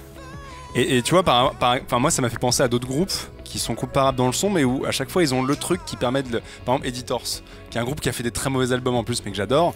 Et Editors, ils ont un chanteur de ouf. Le mec a une voix à tomber par terre. Moi je trouve qu'il a une voix très reconnaissable, justement, James Waltz. Oui, mais si tu veux, il a la voix du chanteur pop, du chanteur pop anglais. C'est-à-dire que c'est un mélange entre Richard Ashcroft.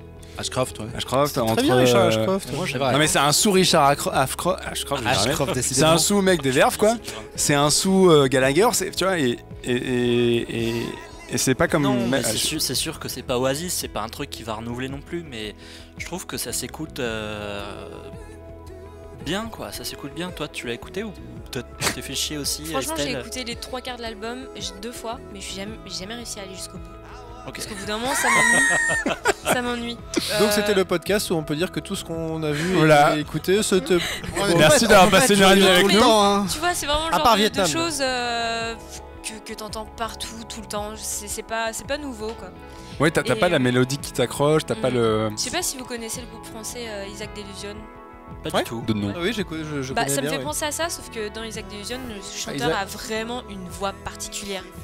Et pour le coup, j'ai Dostar Sailor que je connaissais pas, à part la musique dont tu parlais tout à l'heure.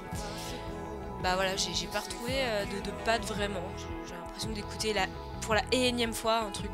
Ah, mais il y a tellement de fade groupes dans ce registre-là que... Ouais, c'est ça, c'est peut-être le problème aussi. Après, Isaac on sait qu'en ce moment t'es fan de Taylor Swift, donc forcément écouter un groupe avec une basse, une batterie... C'est pas juste en ce moment. D'ailleurs, qu'on est presque tenu de pas avoir fini le podcast sur cet album. On en parlera quand elle aura sorti son prochain album, j'en parlerai Ou pas. avec plaisir. Elle a pas sorti un Mais album du coup non, en Vu fait... les premiers singles, c'est peut-être pas la peine. Non mais Star Sailor, c'est sympa. Moi j'ai bien aimé, et en fait surtout il passe au Bataclan en novembre à Paris, et c'est 35 €. Donc, les places sont en vente, il en reste, c'est le oui, on rappelle donc qu'Alexandre touche une commission sur chaque chose. J'aimerais bien. Hein, non mais et vous croiserez, est-ce qu'on te croisera, Alexandre? Je sais pas, c'est pas sûr encore, j'attends de voir. Tu vas tous nous inviter d'ailleurs. Ouais, c'est ça, bien sûr, ok. J'ai tenté. Mais toi, t'as bien aimé, Marc? Moi j'ai bien aimé, et typiquement c'est le genre de groupe que j'irais bien voir pour 30 balles sur scène en buvant des bières. Pas plus. Ouais, pas plus, donc pourquoi pas. Très bien. Voilà, c'était le... Donc on finira gentiment en musique. On vous rappelle que donc en plus Star Sailor, non mais c'est vraiment c'était un très bon groupe. On ira écouter si c'est toujours le cas. On fait un petit rappel de ce qu'on s'est dit dans cette émission, qui était une émission assez courte. Qui était une émission quand même douce amère. Hein. On a quand même défoncé la moitié dont on a parlé. Vous sentez l'effet de rentrée. On réinvitera Estelle pour des trucs plus fun parce que là vraiment on est passé pour des dépressifs. Il y a que 2 sujets négatifs aussi. C'est la rentrée.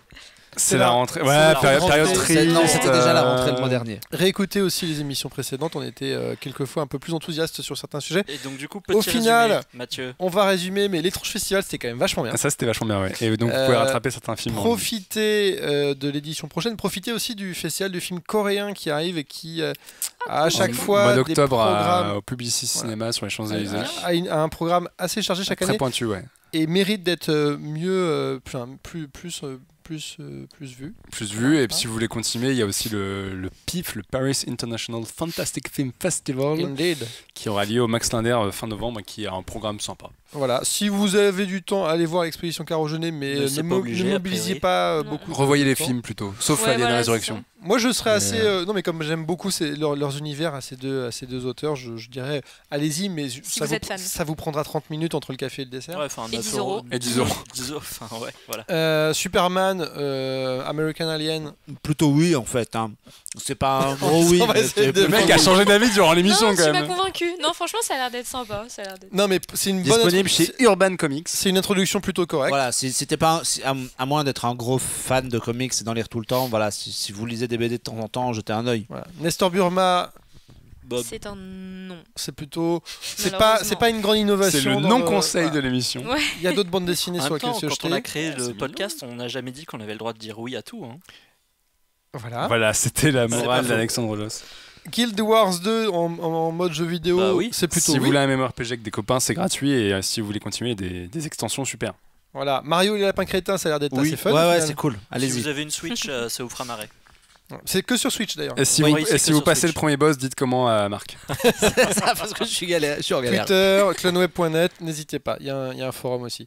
La sortie Cinoche de la semaine prochaine, si je ne dis pas de bêtises, alors on enregistre, c'est Kingsman 2. The Golden Circle. Qui a l'air assez rigolo, mais si. Ouais, on va dire aux gens d'y aller, allez-y, c'est bien. Faut y aller en se déconnectant un peu. Très bien. C'est pas aussi bien que le premier, mais c'est sympa. Allez-y. Pour le coup, l'excellente série documentaire Vietnam sur Arte, faut se la manger, mais c'est hyper intéressant. Et ensuite, on finit et on va se mettre un peu de musique pour parler de Star Sailor. Exactement. On vous embrasse. On vous rappelle qu'il y a un questionnaire en ligne qui traîne du côté de CloneWeb pour nous aider à améliorer un peu ce podcast. N'hésitez pas à faire part de vos retours. N'hésitez pas, aussi à commenter, à venir nous gratifier, nous insulter, à partager l'émission, à communiquer autour. Peut-être que si vous êtes le chanteur de Star Sailor, vous allez adorer ce qu'on écoute. Non, mais on voulait remercier Olivier Mine qui nous a cité. Exactement. C'est le début de la gloire. Et on n'avait pas suite à l'intervention de Thomas Détouche. Et on embrasse Jonathan Barré qui nous suit avec attention. Et ben voilà. Bisous. On remercie Estelle. On remercie Estelle qu'on peut retrouver sur le blog Silence Moteur Action. Exactement. Voilà. À très bientôt sur les internets. Salut. Ciao. Listen to your heart. Listen to